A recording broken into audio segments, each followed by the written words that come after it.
Survivor's ready. Go! Travis Spoken. Boston Rob and Amber are gonna do it. This is a business trip, as I like to say. You, Brad Culpepper. I'm tired of you and the fucking chicken. You can call me the puppet master. They can be my little puppets. It's not like you're making a deal with the devil here. You get to milk your own milk, I guess. Who the hell voted for me? Chicken. We got enough rocks here, too. We could build a pretty decent shelter just using rocks. I'm supposed to talk Lamb to you. You understand that better? Direct from Hobart, it's time for the only Survivor podcast in Australia dedicated to Survivor, bringing you all the latest interviews, episodes, and opinions from the greatest reality show on the planet. It's Survivor Oz, and here's your host, Ben Waterworth. Hello, everybody, and welcome to Survivor Oz, Australia's #1 TV and film podcast, as we come to you for a very, very special episode. An episode that we perhaps thought we might never get a chance to do. It's a preview of a season that isn't a preview of a season, because we're previewing the preview of the season in a way, and it's a very interesting time to be a Survivor fan, because we are here today to give you our Survivor Second Chances analysis episode, where we have a bunch of very keen Ozlets on the line right now to analyse the 32 candidates to fill up Season 31 of Survivor. You are voting right now for who you want to see in the next season of Survivor, our first in the history of the show, and we've got plenty to talk about. On the line, I have 6 wonderful Ozlets from around Australia, and, well, you may as well still say Australia because it's technically part of us, even though they like to think they're their own country. Let's start with him because we haven't heard his voice in about 18 years. Nock Chester from New Zealand's Bick. Hello, Nock. I'm back, baby. How are you, sir? I'm good. That league trophy's looking pretty bloody good, I must say. Oh, who gives a shit about rugby league? We beat you in the cricket. That's all that matters, right? I do. I care. You care about the rugby league, Cable? Oh, bloody oath. Oh, well, Nick, you had to hold something up over us, didn't you? Because you're still crying from the Cricket World Cup, right? We must never speak of that again. Oh, well, we'll speak about that. Trust me. How things have been going well over there in the land of the long white cloud. Has the cloud gotten longer?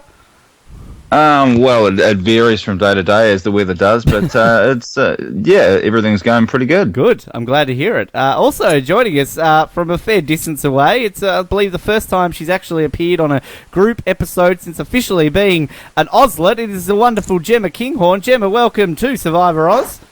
Hey, how are you? I'm great. How are you? Yeah, good. I'm really good. It's interesting how I'm excited. We've got somebody kind of to the right of me over in New Zealand and somebody over to the left of me in Perth. So it's like I feel like I'm in the middle here between your locations. Yeah, we're covering a lot of distance. You are, yes. You will. This is the first. We haven't even done an Ozlet introduction interview with you, so you're not official yet. Well, you are. I'm just kidding. But you're excited here for Survivor. You get to talk about Survivor, Jim. We're not going to talk about Big Brother at all.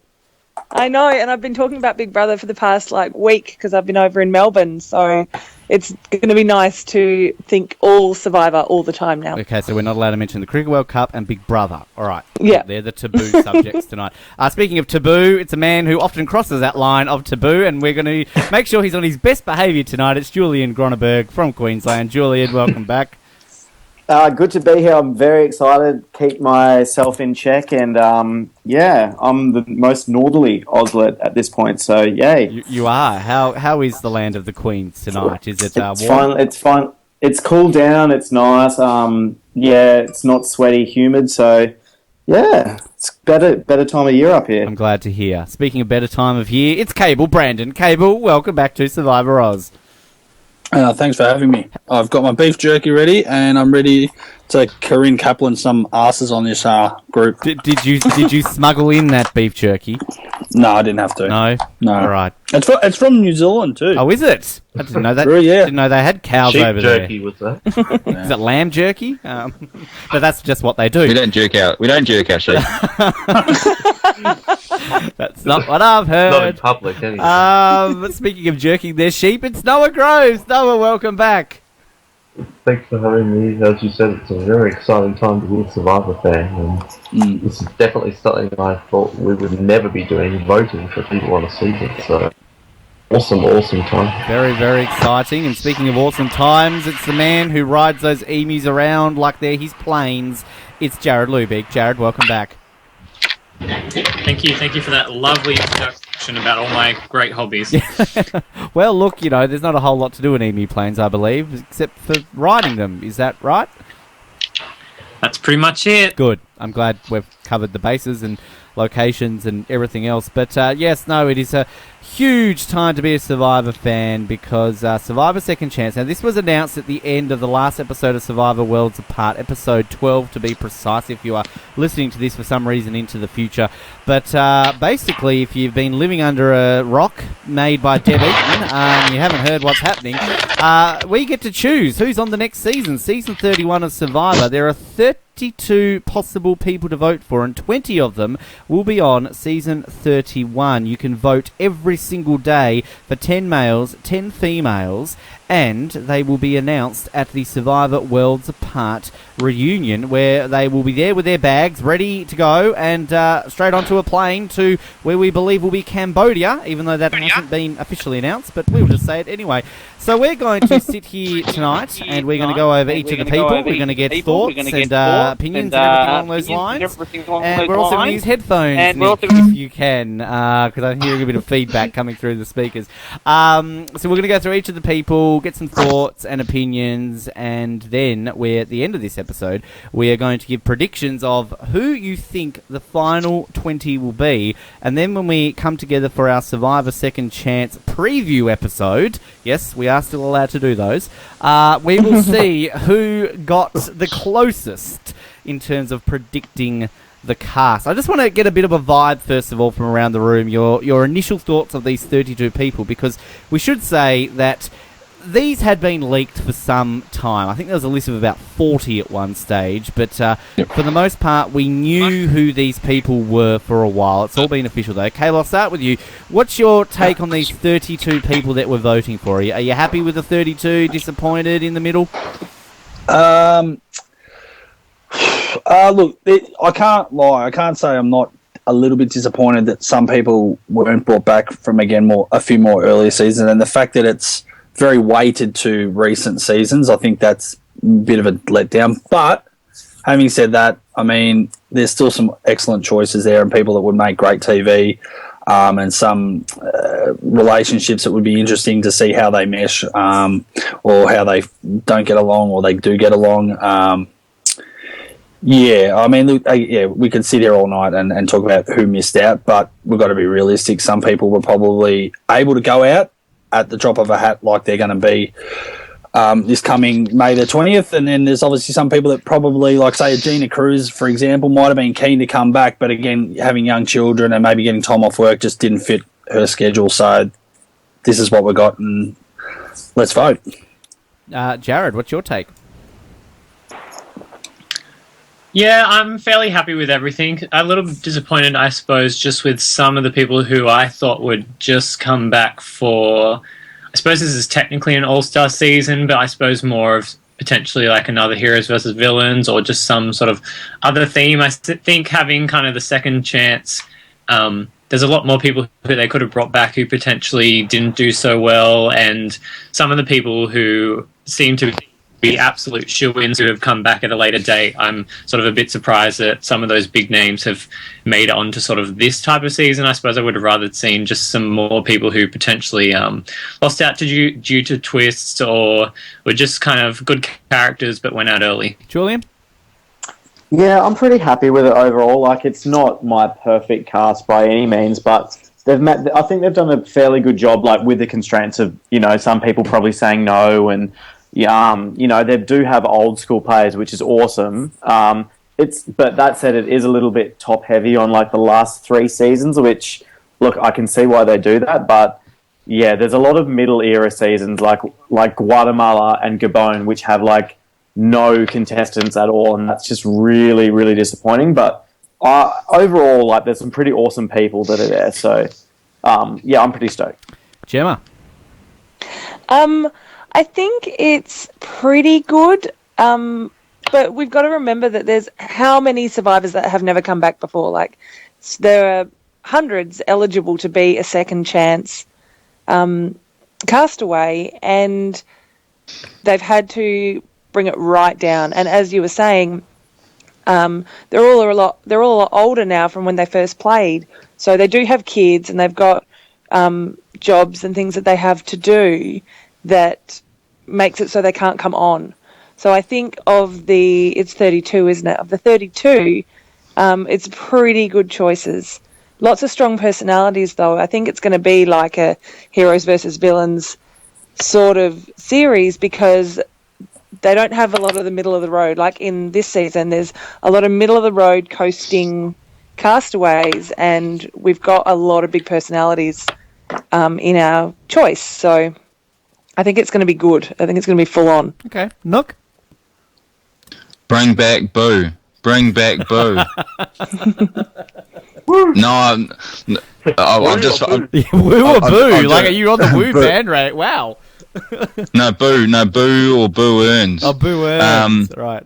No, it's I've just finished a Fiji rewatch, so I'm all excited about Boo. But no, I think it's a pretty good group. I think it's really exciting that once these guys are chosen, they'll actually be playing, and we'll know exactly who's playing while they're playing, which it's just a really bizarre but really exciting situation, and it's going to be just fascinating to see who gets chosen, because I really don't know who's voting, like what type of people are voting. Is it, the quote-unquote casual fans, or is it your hardcore people?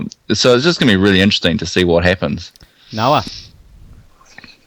Well, I'm with Nick. Bring back Boo any day. I'd bring back Boo for any season. I love Boo, but I think there's some obvious snubs that I'd love to see, like Twyla comes to mind, anyone from Gabon, like Kenny, Crystal or Ace.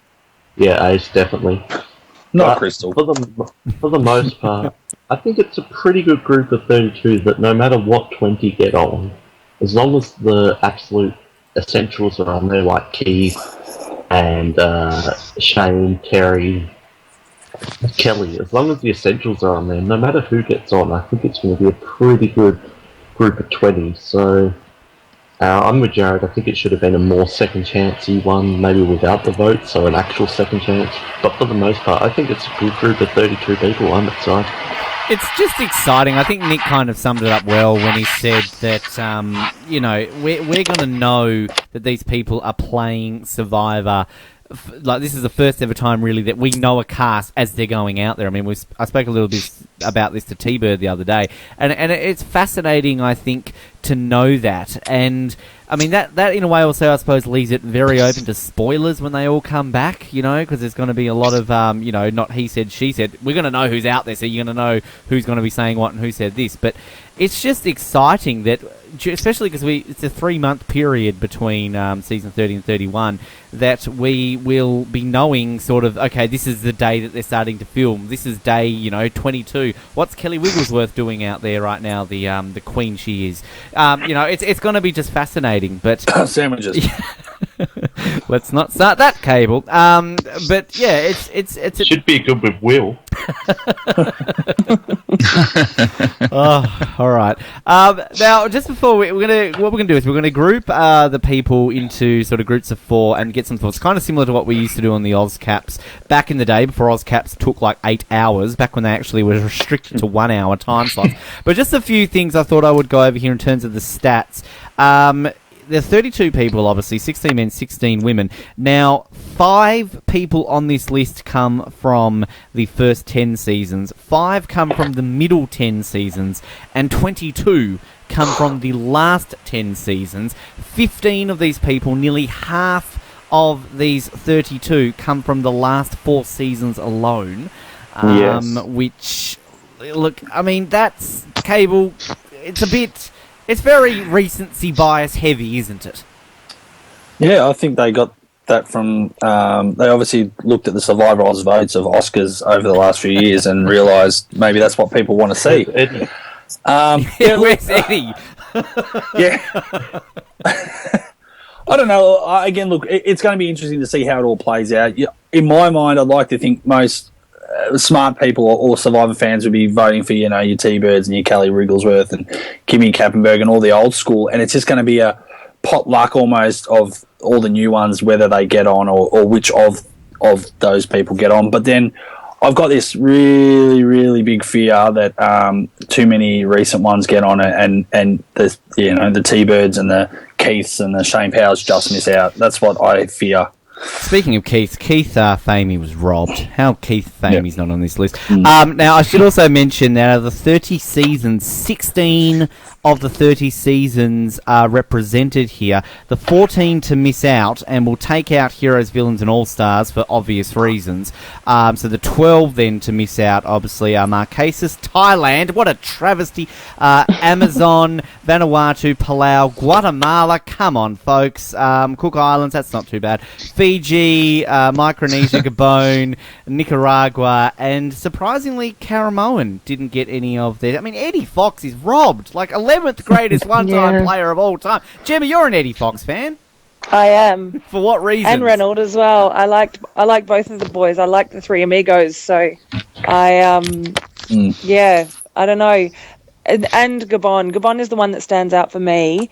They had so many good, exciting characters, and we're missing out on all of them. It kills me. Well, actually, just while you brought that up, I mean, we are going to ask questions like this at the end, but actually, it's a quick fire question. What's the one season you feel was robbed the most? You've said Gabon there, Gemma. Noah, I'm guessing you're going to say Gabon too, yes? I don't really reckon it's seasons, I just reckon people, but for the most part, Gabon has at least 4 people who'd be good, so yeah, Gabon. Nick, would you have a season in mind that you think was robbed? Fiji, would it be? Yeah, or Guatemala. Yeah. Julian, you'd be a Guatemala man, I'm guessing?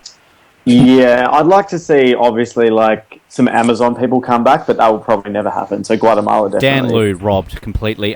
Jared, I'm guessing Guatemala, considering your name is Where's Guatemala right now? Yeah, Guatemala and maybe even sort of Marquesas as well. Okay, Cable, do you have one? I have to go with Fiji or Guatemala. Guatemala is very underrated as a season, I think, generally, and then I think there's some great characters there that have never been brought back, which is a real big shame, I think. I'm in the midst of watching Guatemala for the first time. So excited. Wow. I know. Ooh. I know. Where are you up to? Do you know who wins it? Yeah. I think episode 6. Right? Oh my God. Can you just Nick? What episode did she just say? I'm not playing this game with you. Sorry, I had to try. It's been too long. Who are you liking that season, Gemma, that you would want to see? To be honest, I like Judd. Yes. Yeah. Absolutely. Bring Judd back. No Brianna? What? No Brianna love here? No Brianna love. No, all right, okay. I personally, obviously, I'm going to say Thailand, but I feel Guatemala, Nicaragua, Fiji. But Guatemala's a standout because, again, it's that one season. And, I mean, Caramoan too. I mean, Caramoan hasn't had an original player return, but we don't really give two shits about that season at the moment. But Guatemala, again, it's still this season that is really the black sheep of Survivor. We just do not see an original player returning from Guatemala, which is a travesty. But we hope that will get fixed one day. Maybe not. And also, I will say that when we talk through these, because we are in the process of contacting each of the players, we have reached out to every single one of the 32 players to get them onto campaign. I'll let you know which ones are coming on, which ones we've heard from, which ones we haven't heard from, and you'll hear those in the coming days as well. We've obviously spoken to T-Bird already. She did our recap last week. But 16 out of the 32 people that are on this list we have already had on this show for an interview before. So not too bad, I believe, on our... That's pretty good. Yeah, half these people we've had on Survivor Oz previously. Now, we're going to start off with the males, and I'm going to group them into 4. And I'm doing this in order of the seasons that they were originally on. So we're going to go from older to newer. And I'm just going to go around the room individually. And I want you to give me kind of your take on the group and just talk about their pros, their cons, why you think you'd like to see them, why you don't want to see them. And don't give any predictions in that, because at the end I'll get your predictions separately about what you think their chances are of making it. So the first group of 4 we're going to go with, we're going to talk about Jeff Varner from the Australian Outback, Andrew Savage from Pearl Islands. Oh God, I never thought we'd have to make Noah talk about Andrew Savage again. Shane Powers from Panama and Terry Dietz from Panama. Let's start with Noah, because he's probably going to talk about 30 years about Savage. But I mean, these 4. What's your take on Jeff, Savage, Shane, and Terry? Well, firstly, Savage was not robbed. I just need to put that out there. I love these group of 4 people. It's so exciting that these 4 could potentially be playing Survivor once again. Jeff Varner, I think all of us have been excited about him and all think he was a great character in Australian Outback. I love bringing people back from that. So that's really exciting. Andrew Savage, yes, I have history with Andrew Savage. But, just a bit. But even though I think he wasn't robbed, I still think he should return. I think he has a lot to show, and he was still a big character in the season. Shame, it's a travesty that he hasn't already returned already. So that's really great that he's back, and Terry is like the Troyzan and the Marty, always in the mix, never quite to make it. It was just a matter of a time, and this was the perfect season for him. So overall, I'm really happy, and I said to you the other day that I would vote for anyone pre-season 8, like, no matter who it was, they would have my vote. So Andrew Savage definitely has my vote, and I think this is a great 4 grouping, and I'm really excited and really hope all of them make it. Now let me ask you this question quickly, Noah. If this entire list of 32 people was made up of people from the first 8 seasons, would you then still vote for Andrew Savage? Well, that's another story. he would probably get my vote. Depends on who's on. Okay, all right. Nick, what's your take on these 4 fine gentlemen? Yeah, I'll just echo what Noah's just said there. It's awesome to see them all back in the mix. I mean, obviously, I've written an article on Terry not that long ago, and I think that he's a really interesting person to bring back just because he played in a very, very specific set of conditions, and it'd be interesting to see him play without the protection of a God mode idol, and just maybe just in a situation where he doesn't have his back up against the wall, and just see what a different kind of a player he is. So I think Terry is a really exciting option, but all 4 of them bring really interesting stuff to the table. So I'm really hoping that all 4 of these guys make it on. Sorry, Cable, are we boring you? I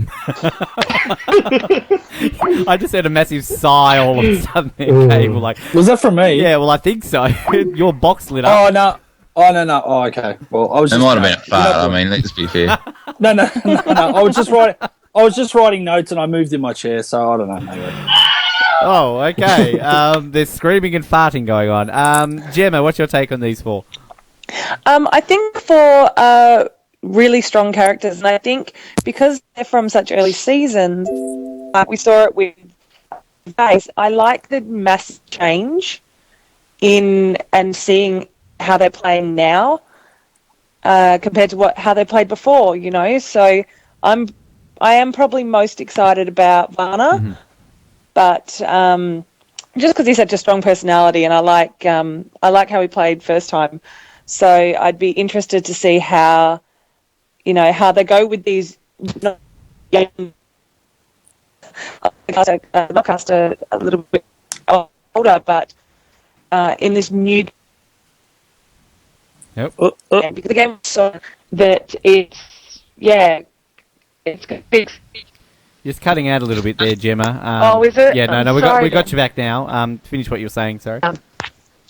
No, I was just saying that it's going to be great to see how they play in this day and age. Because, as I say, I like how Gervais. I liked the change between the first time and the second time he played in Blood vs. Water. So yeah, that's what I'm interested in. But yeah, my number 1 is probably Varner. Out of those 4. I'm sitting here with a smile on my face, just even anticipating the thought of a Jeff Varner return, because I mean, anybody from the Australian Outback, I've said this so many times, that anybody, and from Borneo and even Africa, I argue those 3 seasons, you can warrant anybody from those 3 seasons a return. And Varner's one of the standouts. And, I mean, his video alone, if you haven't watched the campaign videos, Jeff Varner's is the ultimate standout. And I'm so excited that he's coming back on the show this week. I'll talk about that in a minute. Julian, these 4. Oh, I'm so excited for Jeff as well. Like, it's a godsend that he's even considered, and to see him he's still so hilarious. Like, so I mean, he's my top pick of these 4, and to be honest, I I didn't vote for Savage, but Shane and Terry, I'm excited to see back. So I'm second most excited about Shane, then Terry and Savage. Sorry, not that up for seeing you again. Oh, poor Savage. Jared. Yeah, I like all four of these. I think there's sort of a couple of choices. I think Terry is one who it's kind of like a huge question mark how he hasn't returned already, like when you watch his season and just sort of see how he played. But then I think also the player I'm most excited to see back is Shane, potentially. Although I do kind of worry that he could go too, like, I just hope that if he comes back, he just doesn't go too off the rails. I don't want it to kind of be like a Brandon repeat type thing. So hopefully he comes back and is crazy, but just not over the top crazy, and he can sort of stay in the game and doesn't quit or sort of get himself put out of the game. Sorry, I'm just picturing this scene of like him like losing his shit, and then Jeff Probst coming to like massage his shoulder, and Shane just punching Jeff Probst in the head. Oh, Cable. Yeah, look, I'm really, really fucking excited for this. I think it'd be a tragedy if any of these four miss out. I think that they have to be shoo-ins, and if producers have to kind of tweak the voting or whatever to get them on, that they have to. I mean, I think not everyone's probably read every article on Survivor. They're going to be Cable. Of course they have. They have. Both of them love them. But I know, like me and Noah were talking about it last night. But like I wrote an article about Jeff. I'm a big Jeff fan. Like everyone knows I love Colby, but from Kuchar, I was always a very big Jeff fan. I always felt like that kind of old, previous votes sort of tiebreaker was always a tad unfair. And I think he's one of those guys that would generally can be say, I kind of was a little bit screwed. He did come off the pole early, but I think he probably knew he was dead in the water anyway. So, big fan of him. Big fan of Terry and Shane because I love Exile Island as a season, and I love Savage. So I want to see them all back. I will say that there's a lot of articles that we've done in the past that, again, we like to take ownership for these things, folks. I mean, we brought green buffs back to Survivor. You are welcome. But Nick, of course, you did the Terry Dietz return article. Cable, yes, you did the one with Varner at number 1. What was it? Best pre-merged boots, was it not? Yeah. And Savage was number 2. Yeah. So I mean, we've kind of touted a lot of these people up, and even Stephanie Valencia. We'll get to her, but she's been on a few of these lists as well. But not that we are realistically the ones who come up with these ideas, but fuck it, we are. Now, I will just quickly say that again, we've contacted everybody on this list. Jeff and Savage and Terry have all previously appeared on the show. Terry on multiple occasions, actually. Terry has joined us several times. Shane, unfortunately, we've never had the pleasure of having on the show, but we have reached out to each of them. Now, we've got Jeff and Terry both lined up for this week, so they will both be on the show. Savage has contacted me back to say that he would love to come back on. He's just organising a time. And Shane, we sadly haven't heard from, and to be honest with you, I'm not expecting that we will get him on the show, sadly enough. But I believe he was on Rob Has a Podcast. We don't generally tag other podcasts, but I think that's the only one he ever wants to do. So if you... Go Gemma. I think it's so important for those older players to really get on the podcasts, though, because a lot of them don't have Twitter. They haven't been seen in ages, and there are silly people out there that only started watching Survivor, a couple of years ago. Like Noah.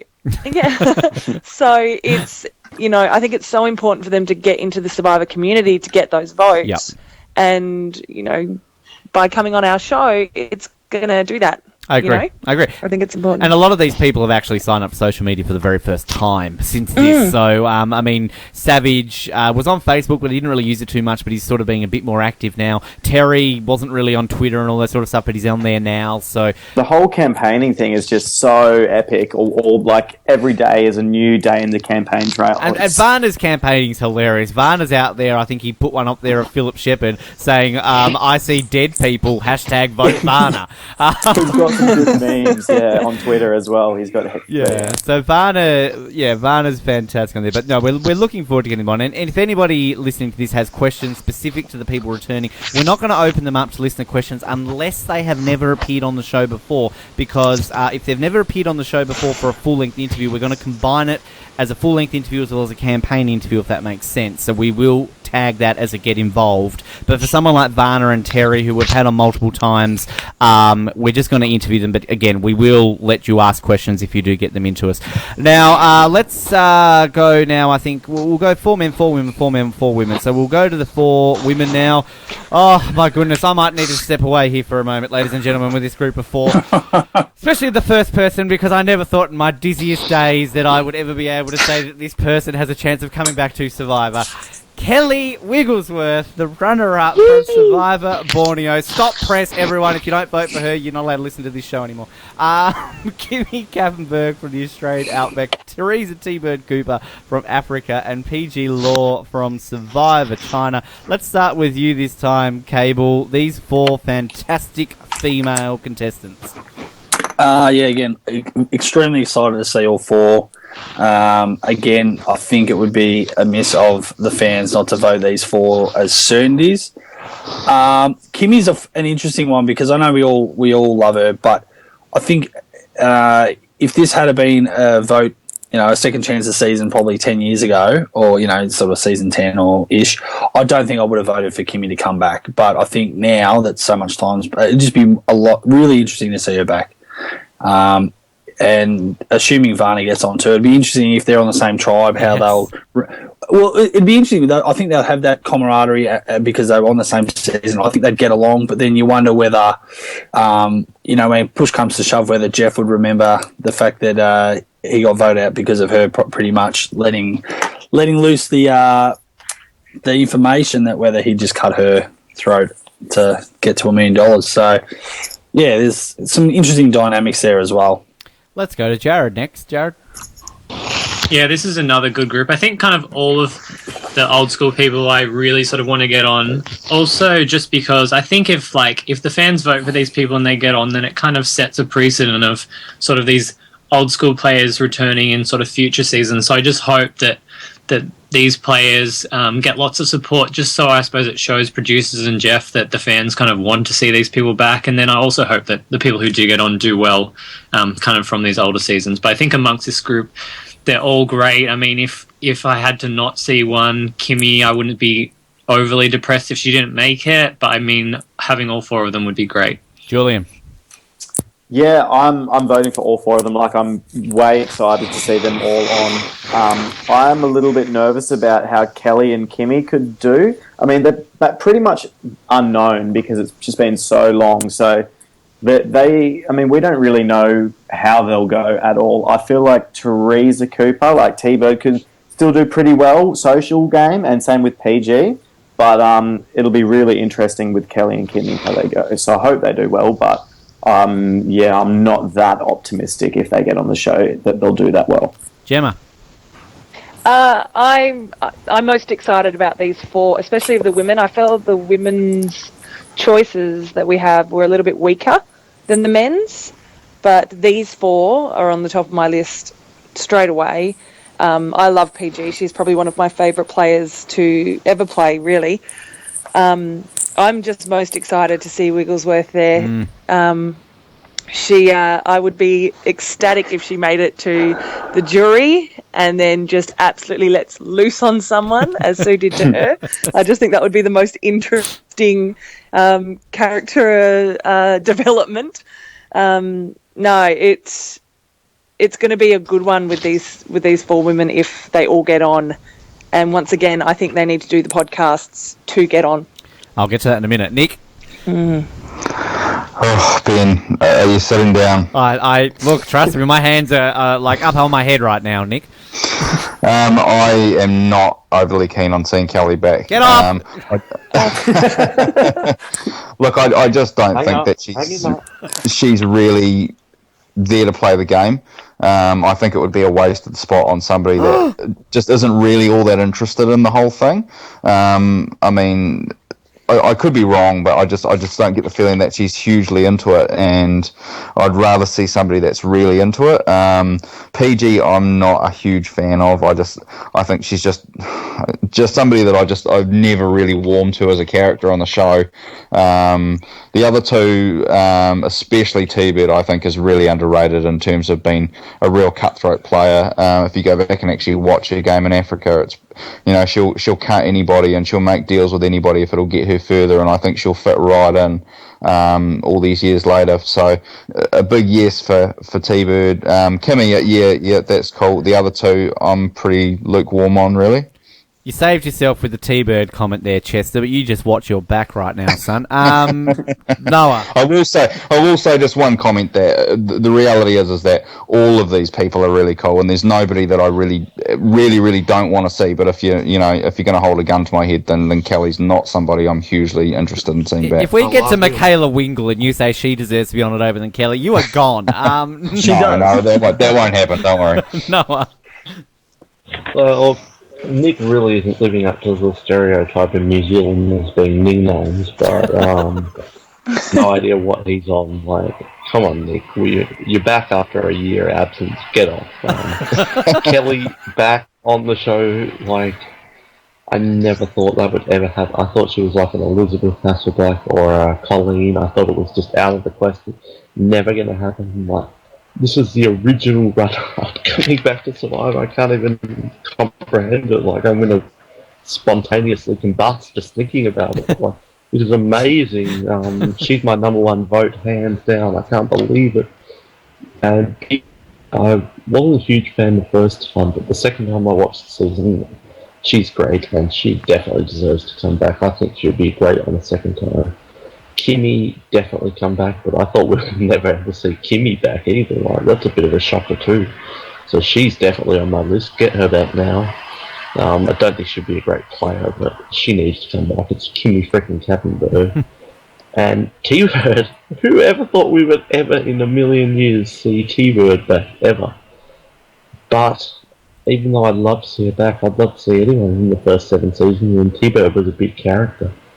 I really feel she might struggle to get the votes, and I'm doubtful we'll see T-Bird on the season, which is upsetting, but I'm not sure if she can make it. But yeah, these first eight people we've talked about are the ones I'm most excited about. It's just amazing. I can't wait. Should just quickly go over a few things here before I mention about the episodes and that. If Kimmy and Jeff get on, it will mean that half of the Australian Outback cast has returned at least once for another season. Go figure that one out. If Kelly and the crazy thing about that one is that 3 of the top 5 haven't. That's true. Wow. Yeah, Roger and Elizabeth hasn't, and they were massive characters. And Keith. Yeah, it said something about that too. And Nick Brown, come on. And on the flip side of that, in terms of the top 3, if Kelly gets back on, that will mean that the entire final 4 of Borneo has returned, and should Shane and Terry get back on, the entire final 5 of Panama would have returned. And yet no Guatemala. It's just a travesty. And if T-Bird gets back on, she will be the first Africa female to return. We've had 3 males, of course, return from that. Now, of course, all 4 of these wonderful females have been on this show before. Kelly, a couple of years ago, spoke to us when she was still living in Mexico. Kimmy came on a couple of years ago as well, and also was on our Christmas episode a couple of years back. T-Bird, she only recently came on last year and was on the other day, too, for our recap, as well as her second chance interview. And PG gave a very memorable interview a couple of years as well. And I am happy to say that T-Bird's obviously already been interviewed, but Kelly and Kimmy, I will be interviewing them tonight after I've recorded this episode, so they are on that soon. And PG also is scheduled to be this week, so they're all lined up to be on this show. And awesome. We've teased a lot of it, but Survivor Oz is the official campaign train for Kelly Wigglesworth. Julian and Alina have come together and put a little campaign video together, so Hashtag Wigglesworth for 31. yeah, we're really backing our Kelly, except for Nick, but he's from New Zealand, so we already know something's wrong with him. All right, so let's get into our next group of 4. Next 4 males. So we have Stephen Fishback, runner-up of Survivor Tocantins. Jim Rice was 12th place on South Pacific. Troyzan Robinson was 8th on One World. And Brad Culpepper, who was 15th on Blood vs. Water. I'm going to start with you, Nick, this time around. What's your take on these 4 gentlemen? Yeah, pretty interesting group. I mean, definitely keen to see Stephen back. I think that's going to be really interesting, and I think he's one of the biggest locks to get back as well. definitely think that he's got a big presence in the the online community. So I definitely think we'll be seeing him back, and that should be really interesting to see what he is like as a player now. I'm a big fan of Jim, so I'm really stoked that he's in the mix. But I think, like himself, I think I have doubts that he'll actually make it on the show. I'm not sure that he's kind of relevant enough that people will know who he is. I really hope that he does make it, though. Troy Zan, I actually have thrown a vote his way because I think he's kind of, he's just quite fun, and I think he's somebody that plays really hard, but maybe doesn't always make the best moves, which can kind of make for quite good TV. And Brad, I think he could be good TV, but he could flame out pretty quickly too. So I'm kind of 50-50 on him. Let's go to Noah next. Yeah, I did an article for the website casting a second chance this season last year, I think it was, and Stephen was on the list. But I don't know if he picked massive all-stars, heroes versus villains, but this seems to be the classic kind of season for him to come back on out of the spotlight, and JT will be able to still make it and get the votes in the end. So I think Stephen will bring a lot to the season, and I think a lot of people are excited to see him back. Jim, I put a few votes on Jim, not every time, a couple, because I think he will be good if he gets back on. But if I had to list 50 males I want to see back who fit the categories, sorry if I'm boring you, Cable. Jim would not make the list. Like, he's okay, but he shouldn't be on here.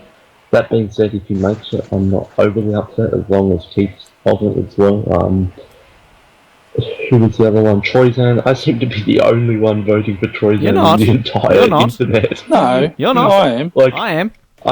I've looked at people's votes on Facebook, IMDb, Reddit, Survivor Sucks, POS, and Troy Zan is nowhere to be seen. So I thought Troy Zan was a lock, but I fear he actually won't make it.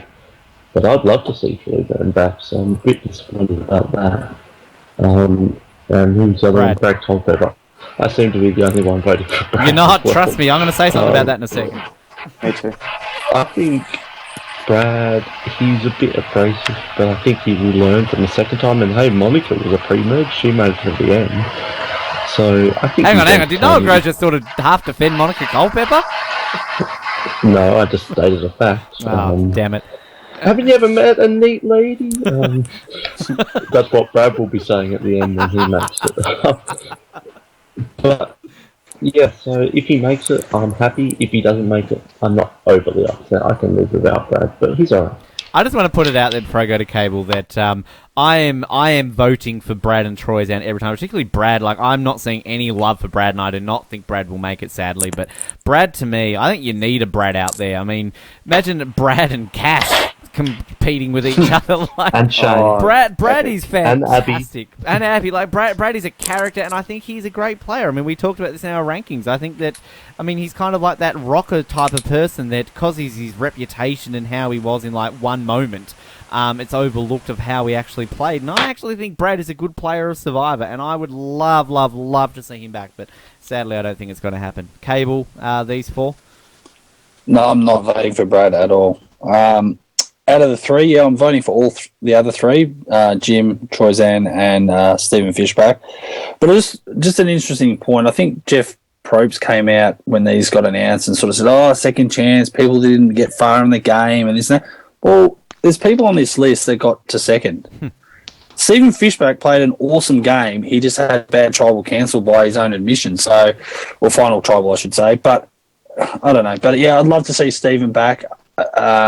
Again, it depends on the 20 that get voted in, but Stephen, unfortunately, I think he might be one that people are so wary of. He might be an early boot just purely because of his strategy and social game. I think there's one thing about voting him in, but then there's that fear of them getting voted out early is the other concern I have, because I don't want people have a bad record that way, if you get my drift.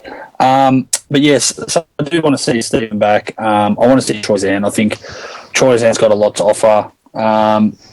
Look, I agree with what you're saying with Brad. It's just, I don't know, like early days in Blood vs. World, I was a bit of a Brad fan, but he sort of I think he went too overboard and got too arrogant, and I sort of lost interest in him there. So maybe that's why I'm not voting for him. Also want a side note on Jim Rice. I've seen a few people come around on him a little bit since his name's been on there, but I've always been a Jim fan, and one of the few memorable shining lights from South Pacific. So I'm glad he's on the list, and I would be very happy to see him return. Well, I agree, Ben. I think he's very, very underrated, and I think sometimes we forget because they're the early boot. Doesn't mean they didn't have gameplay. It's just purely they had a bit of bad luck, or like Cochrane flipping or something, and then all of a sudden their position of power changes and they're gone. And the fact that he sells marijuana legally, how can people not vote for him? That's what I'm thinking. Like, how is he not on this season? Like, he's giving out all the stoners that come in to get marijuana are getting flyers. Vote for Jim. And can I just point out, he is Seth MacFarlane 2.0. Like, like Jim Rice is Seth MacFarlane's doppelganger. I just want to put that out there. Jared, your take on these four? I'm 50-50 on this group. I'd love to see Troyzan back and then Stephen as well, just because I think it would be interesting to see if he is an immediate target or not. I think kind of looking at the people amongst this group, I think he doesn't stand out too much, actually. So I think, depending on who gets on, he could sort of blend a bit better than maybe on a different season. But as for the other two, Jim and Brad, I'm not particularly keen to see either of them back. Jim, just nothing against him. I just hate South Pacific and don't really want to see anybody back from it, really. Like, I wouldn't care if nobody else ever came back from that season. So that's about it. Julian? Yeah, I sort of do want Brad Culpepper to be on because he is going to be really interesting, and he's super intense, but I think he could play a pretty good game, actually, if he gets on. So I don't know. I have a feeling he's not that well liked because he is a pretty early boot. So Troyzan and Jim, yes, I want to see them both as well. I've come around to Jim quite a lot. Like, you know, if he had been on the list 6 months ago, there's no way I would have probably voted for him. But he's been really, really passionate on the podcast. Same with Troyzan. Stephen, I actually didn't vote for him, but I do still think he'd be good to watch. But yeah, I don't know. I just don't like choking teams as a season. So yeah. Gemma? I think Stephen is my top pick in this four.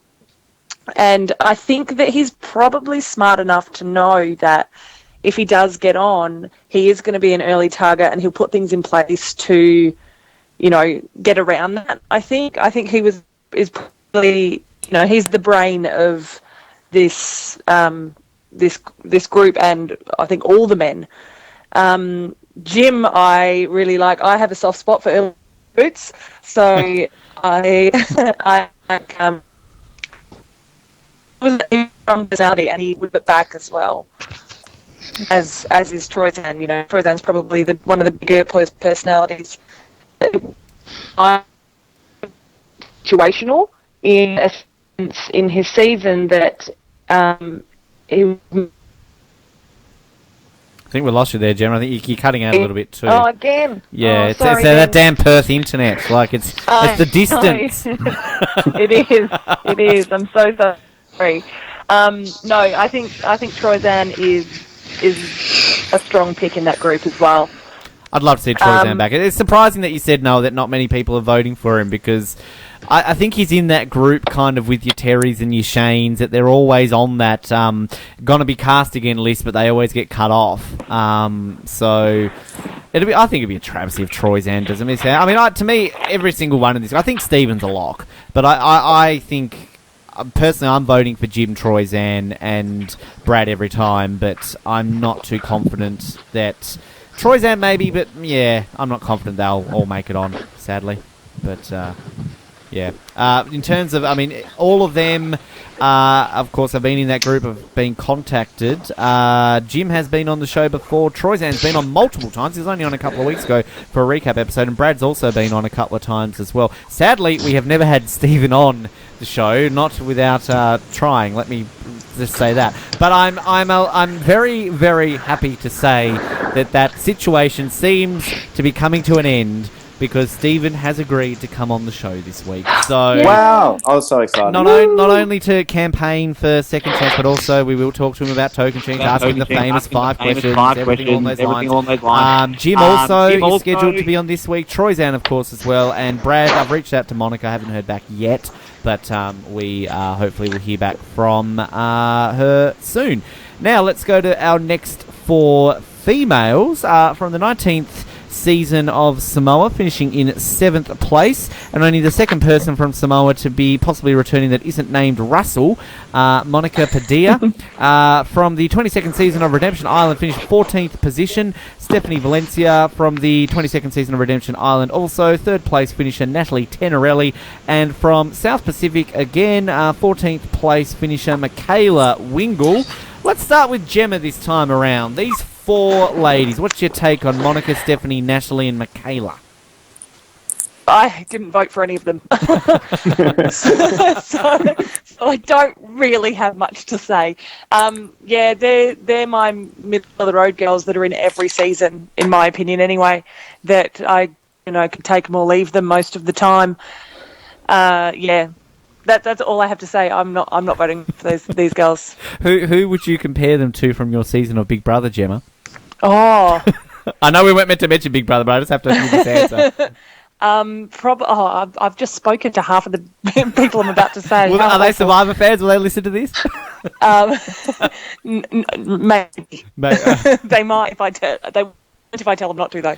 So I would say, like, a lot of the middle of the road ones from Big Brother were Kat, Lena is another one, and Lisa, and yeah, I don't know. That's probably about it. They're just the ones that you don't really actually need them there. Right. Okay. I'm sorry. I'm just even trying to. I'm glad you didn't say Sky because I don't want to say her name again. But no. All right. We're not opening that can of worms. All right. Julian, Monica, Stephanie, Natalie, and Michaela. Yeah, I only voted for 2 of them, Monica and Stephanie. Wait, you voted for Monica? Yeah, actually I did. I thought she had a pretty boring edit in Samoa, but that's because it was 20 people. And I think you do need a few young hot chicks, like, to balance out the cast. And I was like, well, I need to sort of have some young kind of feisty chicks. Natalie, meh, I never cared for her. And Michaela, I was just like, what? And Stephanie, because of the Russell thing, she could be interesting and a bit feisty with Abby and Maria, so that's why I voted for her, but they're not really that exciting, these 4. Jared? Yeah, it's probably not my favourite group. A lot of them are kind of, really them? Particularly, I think, Monica, in a way, just because she doesn't sort of fall into the really sort of old school, want them back type seasons, and then just she's really kind of forgettable just because she's sort of in that sort of middle period type thing. But I will say that her sort of campaign video was probably the best of the 4. As for the others, I'm not particularly hoping that any of them get on. Stephanie, I wouldn't mind seeing her back because I think that she will sort of play an aggressive game and look to make moves and get herself sort of far. So if one of the 4 gets on, she'd probably be my pick. Now, when we get to know, I want to talk up a bit Stephanie Valencia because we've been asked to talk her up by another Ocelot who couldn't make it here. But let's just point out the fact that whenever we've had seasons with a few like, what the hell are they doing on this list? Amber went on to win. Parvati went on to win. I'm not going to say Sandra, that's a bit mean. But, I mean, we've had fairly, Monica, runner-up. I mean, generally, what the hell are they doing there, people often make it far. Boston Rob could be considered one of those, maybe even 2. So, there you go. Nook.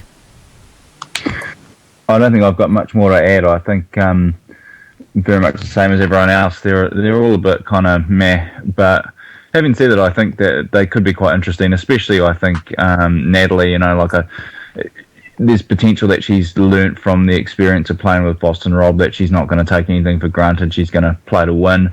And yeah, I think Stephanie kind of brings a bit of a feistiness. I think the very fact that you do have to fill up a ballot of 10 people means that you might end up picking a couple of these people. So I think you want to pick the people that are going to try and play to win and not just be there for the ride. Okay, Cable? Yeah, I'm probably going to be different to everybody else. Hang on a minute, so this is the group of 4 hot chicks, and Cable's going to be different. Yeah, look, this is the great thing about Survivor. We've all got different likes and different things that we see when we watch an episode. I have been voting for Michaela and Monica, and not Stephanie and not Natalie. Stephanie, look, I understand why, you probably vote for her.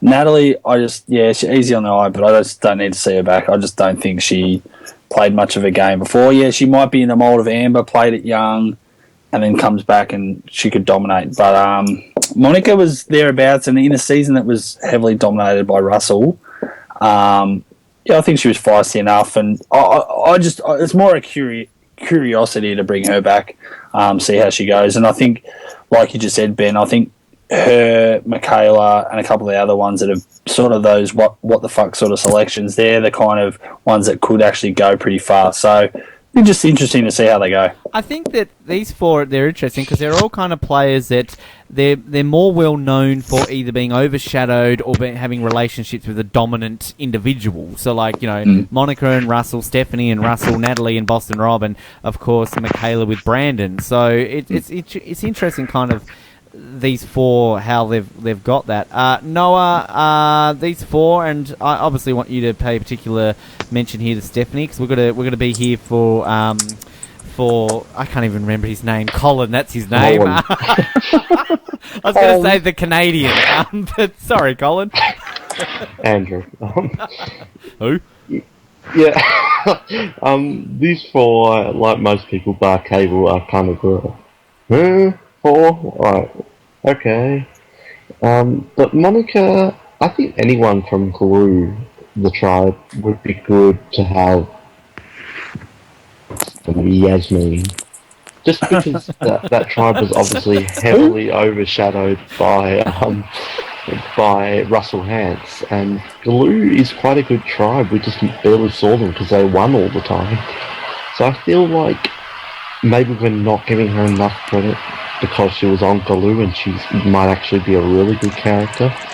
So if she gets on, I won't be upset at all, but I didn't vote for her. But if she's on, cool. Monica's back. Glue, cool. Natalie, she's only there because of her looks, I'm sorry to say. It's just true. But what looks they are, Noah? Come on. Yeah, what looks they are, don't get me wrong. What looks they are.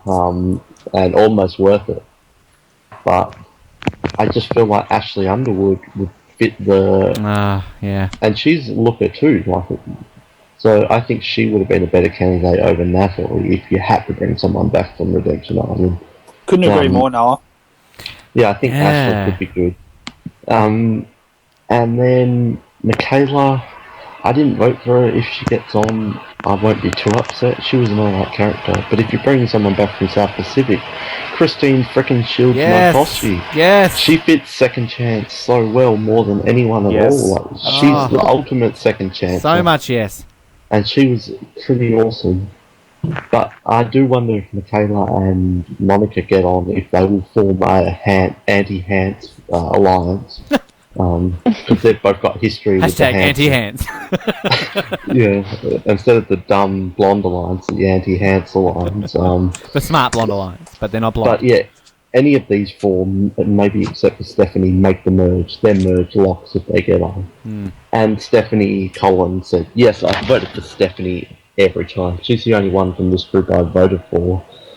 I was just so disappointed when she was voted out. She was a shining light in Redemption Island. She was really sassy and had a bit of game. She was a bit overshadowed by Russell. So I was very, very happy to see her on this list, and she was in my Second Chances article. So I encourage everyone to vote for Stephanie because I think she'll bring a lot to this, and she's definitely got my vote on every single one. Stephanie's awesome and deserves to play again.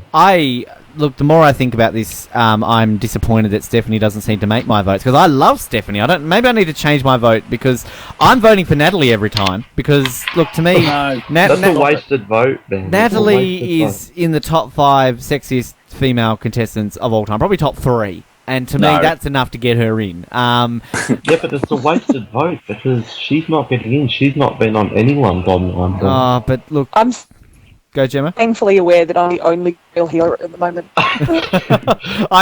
Sorry, Gemma. It's been so long since we've had a girl on the podcast. I keep forgetting. I apologise. You can, you and Julian. You can talk about guys. Well, you and Julian in a moment. Yeah. Please, when we talk about the men, talk about. There's no good men apart from Joe, though. It's a pretty they're all old men. Yeah, there's a couple. Shane. Oh, come on, Jeremy. Silver foxes.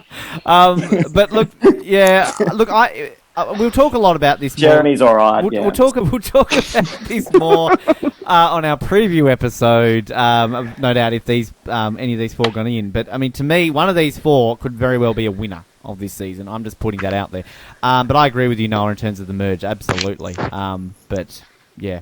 All right. So now I will say this is a bit of a weird group because none of these 4 have actually ever been on Survivor Oz before. We got very close in the past to having both Monica and Natalie on. Monica particularly, I think we even put a Get Involved out for Monica about a year or so ago, but sadly it fell through. Have spoken, though, to 3 of the 4 of these already. Stephanie is a lock for this week, so get excited. Woo! Stephanie will be on the show, not only for a Second Chances one, but of course also for her first time on this show. Monica has gotten back saying she is keen for it. We're just trying to come time. We saw how that worked out last time, but we're hoping it will work out this time. Natalie has expressed interest on coming on. We haven't just worked anything out yet. And Michaela, sadly, we haven't heard anything from yet, but we will be still pushing for that in the coming days. Of course, if any of these people are listening to this episode, contact us. We want you on the show.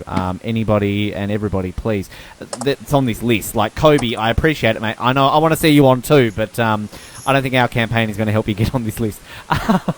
We do love you, though, Kobe. Now, Hashtag bring back Billy. Hashtag bring back Billy. All right, our next 4. Let's go to the next 4 gentlemen. From Survivor Blood vs. Water, 10th place finisher Vitas Bushkauskas. From Survivor Cagayan, 4th place finisher Spencer Bledsoe. From Survivor Cagayan, 2nd place finisher Huang. And from Survivor San Juan Del Sur. Oh, can I just point out that I'm so happy that we've got San Juan Del Sur people on this list because I remember, Noah, you said that nobody would ever make it back from this season, but we've got some on there. And my favourite too, from San Juan Del Sur, 10th place finisher Jeremy Collins. I'm going to start off with you, Gemma, this time again. I think I've started off with you before, but I'm going this time. Ladies first, of course. Thank you. What's your take on Jeremy, Spencer and Vitas? I think these 4 are probably some of the stronger males from obviously the newer guys. Maybe not Woo, but come on, Gemma, you got to say it properly. You got to go woo. Sorry, maybe not woo.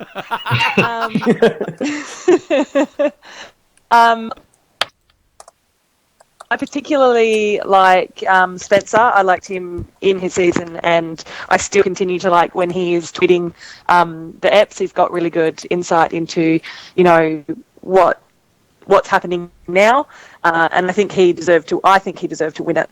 And I do like V's as sort of a villain character for this season. I think he'd be smart too. He's super. Dropping out. Dropping out a little bit, Gemma. Again.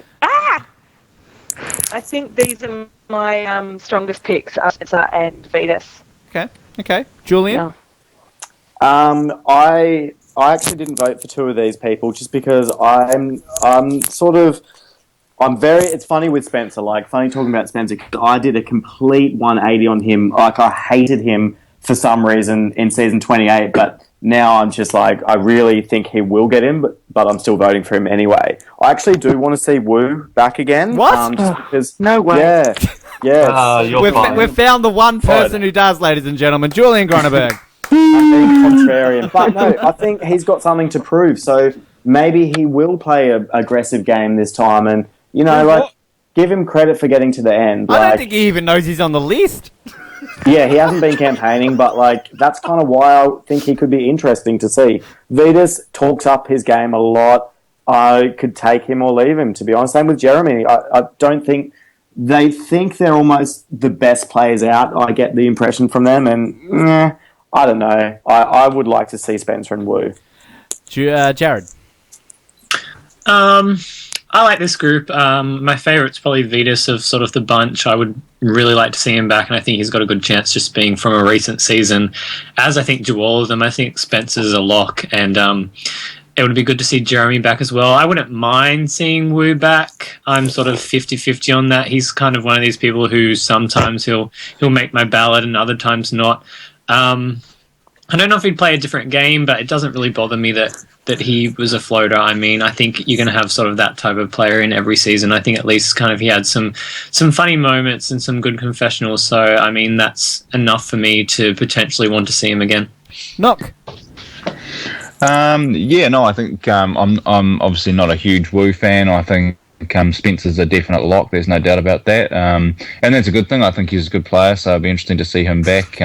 Potentially, with a little bit of power, it could be interesting to see what he does with that.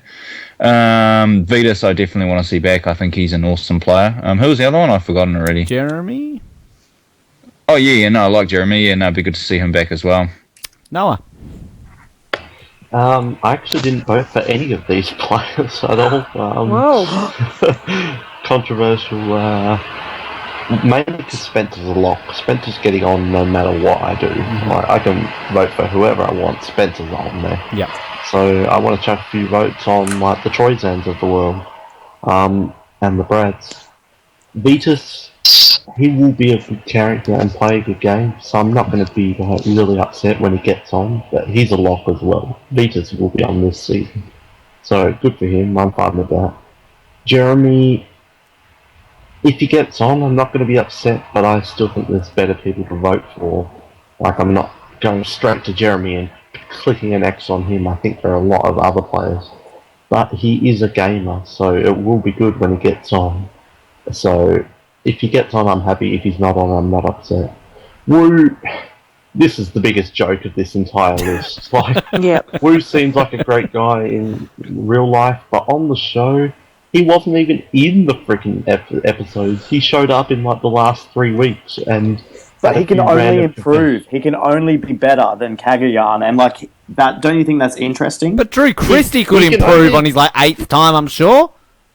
He can only be better, but this is a freaking all-star season, and I don't want to waste a spot on... Yeah, that's what I was thinking as well. I want to waste a spot that someone else could take.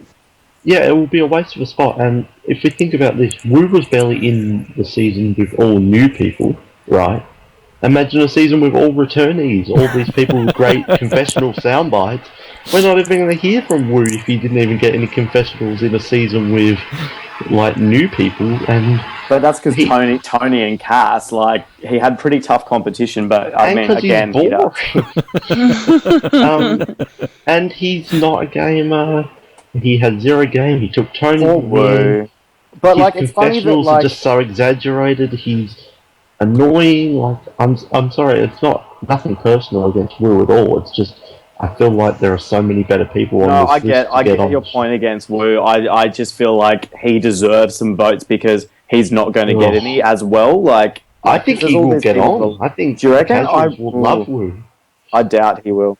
I doubt it. But yeah, if you made me rank the 32 people from 1, the most wanted to see on the show, 32 the least, Wu is my number 32. So I'm sorry, Wu. Wow. Have we? Yeah, Wu is more meh than those last 4 girls. Yeah, definitely. I'm with you there. Cable, did we get your opinion? No, of course. Sorry, Cable. I apologise.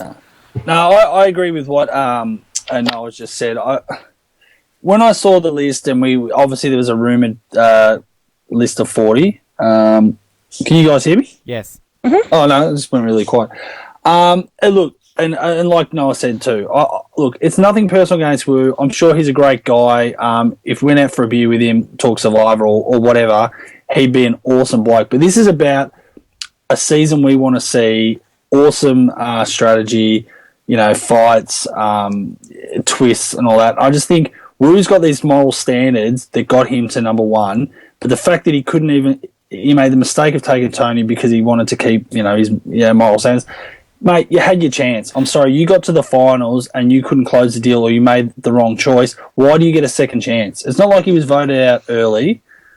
And then and what Noah said too is like he barely got an edit in a season of all newbies. Like, how's he gonna? What are they gonna show of him in a season full of returnees with big characters? He's not a big character.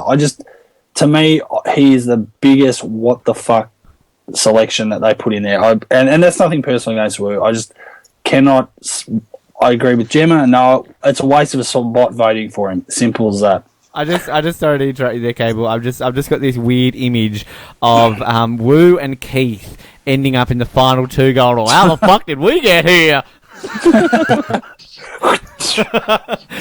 Sorry, Cable. I think, do you have more to say? Yeah, so, look, I'll be honest. I've been voting for Spencer, but yeah, he's pretty much a lock. Vetus, I've been voting for, and I've been alternating. Jeremy, I've voted sometimes and sometimes not. I think Jeremy's definitely a player. He'd be great to see back. Vetus is an interesting one because I think he had a good storyline first time around, and he was obviously a little bit in the shadow of his brother Aris, who obviously was a winner.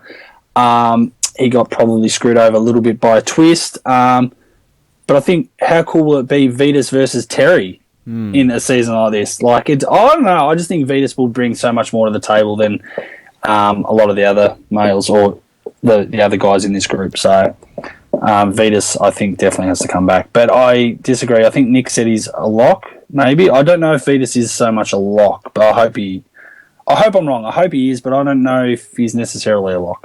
I see Vetus as a potential winner of this season, I think. So, yeah, look, Spencer's a lock, let's be honest. We all know he's coming back. I love Jeremy. I love him to bits. So, I'm voting for him every single time, and I really hope we see him, and I hope he can go all the way, because I think he can. Woo. No. In terms of being on the show, we've obviously had Spencer and Jeremy be on the show. They've been on a couple of times, both of them. And sadly, we've not had Vetus or Wu on previously. Now, in terms of reaching out to them, again, reached out to all of them. Vetus, to be honest, he's read our message, but he hasn't replied to us, so we're not sure what's going to happen there. Spencer, look, we'll be absolutely honest with you, not sure what's happening with Spencer. He was due to do a recap with us during this season, but he did pull out, and we're not sure if he will be making an appearance on the show or not. We're not sure if it's kind of got some pre-game alliances happening, or he just doesn't want to come on and talk about it. We're not sure, but so we're not 100% if Spencer will be on the show, sadly enough. Wu, look, he's got a Twitter, and I think he knows how to use it, but we haven't heard from him. And Jeremy too. Jeremy's campaigning interestingly as well, because Jeremy spoke to Jeremy today, and he's sort of mulling over whether or not he wants to campaign a little bit for it. So we're not too sure whether or not he's actually doing any sort of interviews, not just with us, but with any podcast in general. So it's sort of, he's still making his decision up on how he's campaigning to get on the show, but we obviously do hope that Jeremy will come on before next week, because we do love having Jeremy on the show, and we would love to help him get on the show. All right, let's look at our next 4 female contestants. We are going to One World again. Oh, One World just makes me so happy that we've got people on this list on One World. The runner-up from One World, Sabrina Thompson. From Survivor Philippines, 5th place finisher, Miss Abby Maria Gomez. From Survivor Blood vs. Water, somebody that Noah, I want you to put your hands on your head when I say her name, the 5th place finisher, Sierra Easton. And from Survivor Cagayan, 6th place finisher, Tasha Fox. Let's start off with Nook. Nook, what's your take? No, sorry, let's not start with Nick, let's start with Noah. What's your take on these people? Abby, she's great. Right? Abby was always going to be a returning player. I think most people are excited to see Abby. She's near a lock, or definitely a lock. So great to see Abby back. She'll bring a lot of fun to the season. Sierra, absolutely love her. She's awesome. She wholeheartedly needs to come back. She's epic. So she's the full package, and I'm very excited. I think Sierra can win this season, because she's big enough of a player, but not a big strategic threat that people will be gunning for her. So I think she could be good. Sabrina, I'll be very happy if she gets back, but I haven't been voting for her, and I don't think a lot of people have. Personally, I think Alicia, however you say it, I think she would have been a better One World choice. Yeah. But Sabrina, yeah, if she gets on, I think she'll do well, and I'd be happy for her. I might chuck a few random votes on her. And who was the other one? Tasha. She was great fun in Cagayan. I liked her a little bit less on my rewatch, but I think she will make it. I think she's a near lock, and she's definitely a good character and a player. So I think this is a good bunch of 4 here. So I'm happy to see any of them back, especially Sierra and Abby. Now let's go to Nook. Yeah, well, I mean, I'm definitely a big fan of having Sarah back. She's proved that she's a big player, so would love to see her back. And I think she's probably got a pretty good shot of getting back too. I think she's got a pretty big fan base. You know, it's always quite hard with some of these females because they don't get as big of a fan base, which I think is completely unfair, but it is just the way it kind of happens. You know, I'm a big fan of Sabrina as well, so I'd like to see her back. Who are our other two? I've forgotten already. Sierra and Tasha, did we not? And Abby. And Abby. Sorry. Oh yeah, well, definitely Abby. It'd be interesting to see how she goes in the vote because I think someone would be really cool to see. But you know, I think everyone just assumes she'll get on because she's a big character. But you got a lot of people voting that might not like her. So whether she actually will get on with kind of like more casual viewers will be interesting to find out. And Tasha, I think, is pretty overrated. So you know, I'm not worried one way or the other whether she makes it. Yeah, I'm not entirely sure she had a lot of good game. I think it was made to look that way, but you know, when you watch that season back, I'm not sure that she actually did have as much going on as you kind of think. And Miss Kinghorn. I was thinking about this bunch, and in particular Tash. I feel that she was strong because of who she was there with, like her and great. So if they were to all get on, then I think that she'd be all right. But by herself as an individual player, I think I agree that she's a bit overrated. Same with Sabrina. She's a bit sort of like, yeah, she was good with what she where it was, but you know, that's about it. My Sierra now. Nope, I think we lost you again. I think Sierra, being the ruthless player that she was, I think Sierra, being the ruthless player that she was, sort of getting up near the end, voting out her mum. I think that shows that she's a good player, and I like that. I think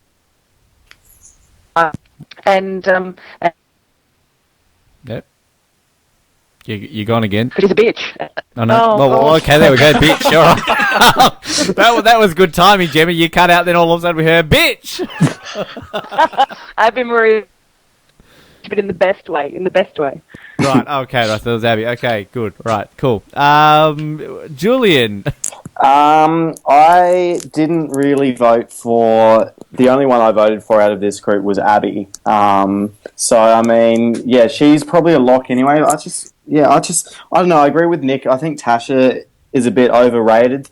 Like Sierra, in a sense, too. I think just a lot of these recent seasons, I was just not that keen to see these people back so soon. Like, same with the Jeremy, and I was just like, oh, you know, he's a good player, he's a decent player, I suppose, but I'm just like, oh, I don't need to see him, like, so soon, and that's how I feel about Tasha and Sierra. So, I mean, I do think Sierra could play well, though, but Abby is the only one I really felt compelled to vote for.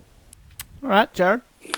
I like all of these 4. I voted for sort of all of them. They're constantly sort of in my group. The one who I've sort of kind of surprised myself that I voted for and really want to back is Sabrina. I just think that she's the type of player who really could sort of learn from her mistakes, and I don't think she played a terrible game, but I think she will realize that she kind of really has to sort of step into a leadership role, sort of be a front runner and sort of be the person seen as making the moves rather than being viewed, I suppose, as somebody else's sort of second in charge. So I think that she can sort of make a real go of it if she makes it back, although I think it's going to sort of be tough for her to make it through the vote. And Mr. Brandon.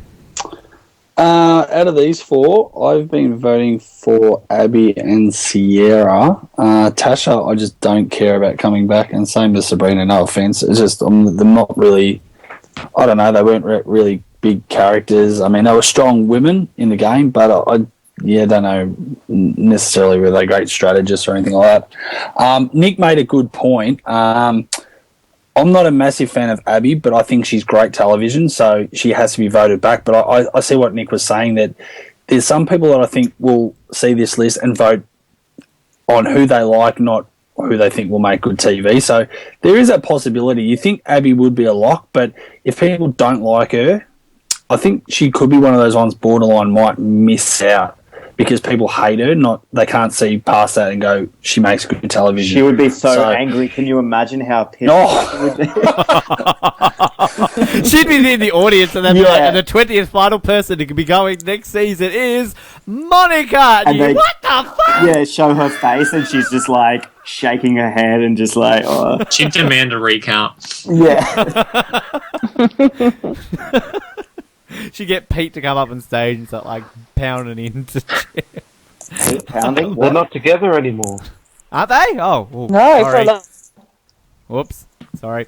I just have this amazing thought that if Cass, Abby, and Shane got into an alliance, Add Keith into that one. Keith is just like, I don't know what these three are saying. Alrighty. So in terms of these four, Sabrina's obviously been on the show before. Abby's been on several times, and sadly we've not had Sierra or Tasha on. Both very close to coming on before, but we just haven't been able to lock it down. Again, have approached all of them. Sabrina read our message, hasn't quite gotten back to us yet, so we hope that will happen. Abby's a lock. We will be chatting to Abby during the week. Sierra, haven't heard back from yet, and Tasha has gotten back to me. We're just trying to work out a time for Tash to come on the show, so that will obviously be her first chat with us, as well as our second chances chat there. We are now into our final group of 4 males and our final group of 4 females. Let's start with the gentleman.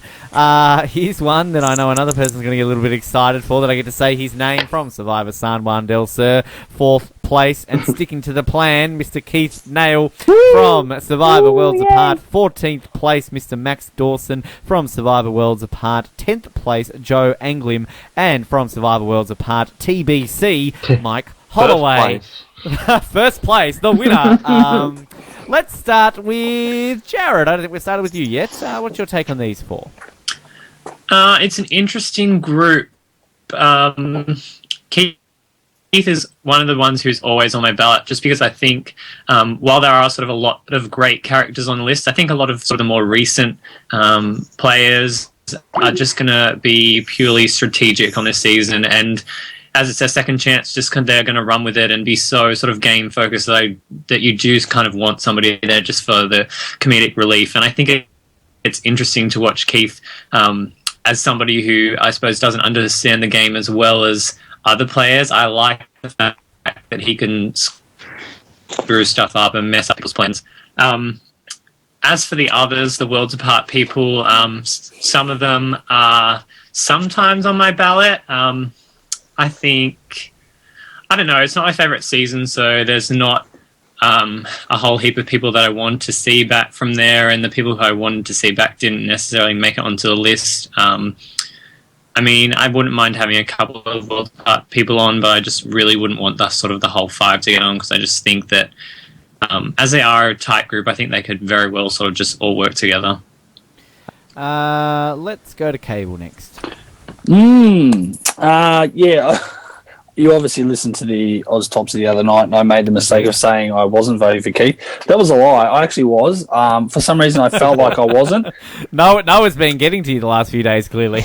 No. In all seriousness, I did vote for him. I did write a list, but for some reason, I felt like I didn't vote because I thought he was a definite lock anyway. But I mean, Keith has to come back. It'd be silly not to have him. Look, my perception has changed in the last few days. The more I've thought about how these people will go about going out there, like, no disrespect to if they do listen to this Worlds Apart. I think Mike might win the season, so he's been a great character. Don't know if we need him back straight away. If he is a runner-up, maybe. Joe, I did like Joe early days, especially with the Vince stuff, but again, he disappeared in the edit there for a bit, so I don't know if he's justifiable in coming back. Max is the one that I've sort of changed my mind. I haven't voted for him yet. If you do listen, if you want to hit me up on Facebook and promote yourself, by all means do so, because I want to hear. Because Max is the interesting one, because I think sometimes he had his cringeworthy moments when he was too much of a fan, but I think he's an interesting one. I think in a season like this coming back, I don't know. I just think he'll learn a lot. He's the one that would learn so much from his first time coming out. I think he's one that would really be a massive smoky to go really deep into the game. So I think Max is one of the ones I think would learn the most from a comeback. So, yeah, I don't know if I really want to see him back or not, but I don't know. I'm still torn between Max, but I think he could be amazing TV as well. But If Max comes back and wins, does that count as my winner prediction from Worlds Apart as being right? Because I said he would win a season. No. Damn it! I just wanted to get something there. Sorry, I guess to condense it all, I think Max, out of all these people, I think personally in the last few days thinking about it, I think he's got one of the biggest upsides. Because, I mean, let's be honest, he didn't last very long in Worlds Apart. So I think he'll learn from that, and I think he's got a lot of potential. In terms of like the sort of the character alliance I said before of like an Abby, a Cass and a Shane with Keith in it, you'd have the Thinking Man's alliance of like Spencer, Steven and Max, like all super fan thinkers, something like that. Julian? Yeah, I am torn on Max as well, and I'm a little bit torn on Joe because I mean, I get that point that he did get a bit invisible, but he was so likeable, so I think you need some people on the season that you can't have everyone be really full on. Like, I mean, maybe you can, but I sort of want, like, I definitely want Keith. Mike, I don't need to see again so soon. Max, he was a bit irritating to watch, but he could do he could really improve, and he does sort of is that classic person who could get redemption and get a second chance as a fan, and, you know, like, he was a pretty memorable character, you have to say that, so... like Keith, maybe I could come around to Max now, but definitely Joe and Keith I voted for so far. Gemma? This is the part where we get to talk about how handsome they are. Well, I get to talk about how handsome they are. Keith is really handsome. Keith is hot. That mustache. No, I am probably going to get crucified for this, but I do really enjoy Worlds Apart. I am really enjoying this season, and my three favourite guys have been put on this list. So Mike, Joe, and Max were my three favourite guys from this season. So I'm team getting some Worlds Apart back. You know, I like them. I think they are a little bit too close in real world. I think they're going to straight away get together. So if they were to get on, they would need to be put on separate tribes for sure. Otherwise, you know, Joe and Mike are just going to run away with it, I think.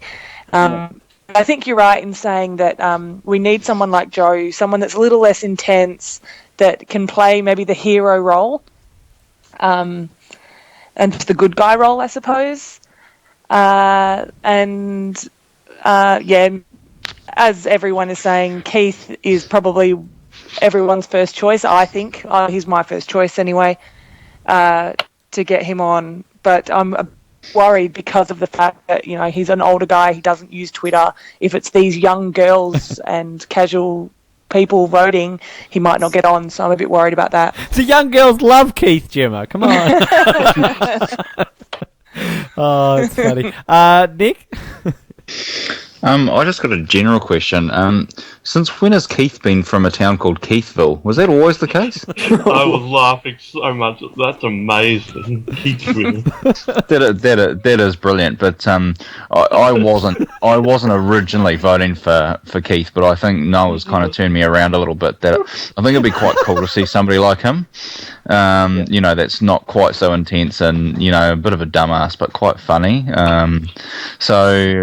Yeah, he's a maybe. The thing for me with Mike is that we don't know how his story has ended, so it's really hard to throw a vote his way when, like, if he gets right near the end and then almost wins, it's like it could be a really good story to see him back again. And the same is true when you're talking about Carolyn, you know, like, it's just really hard when you don't know how it's all ended for them. those other two Worlds Apart guys, I'm 50-50. If they get back, I think they'll probably bring something interesting, but I'm not so stoked about them that I'll be rushing out and campaigning for them, that's for sure. Oh, poor So missing out on it. Makes me sad. Hey, she makes my top 10 this week. What's the top? So what, Julian? 10. She comes in at number 10, but I won't give it. No spoilers. So lucky to make it. Noah, all right, here we go. Here it is. Here's the Keith campaign. Is what I'll be doing if Keith does not get back on the show. I'll be screaming, I'll be throwing temper tantrums, I'll be harassing people online. Keith must be on this season. Like Wigglesworth for 31, but Keith for 31.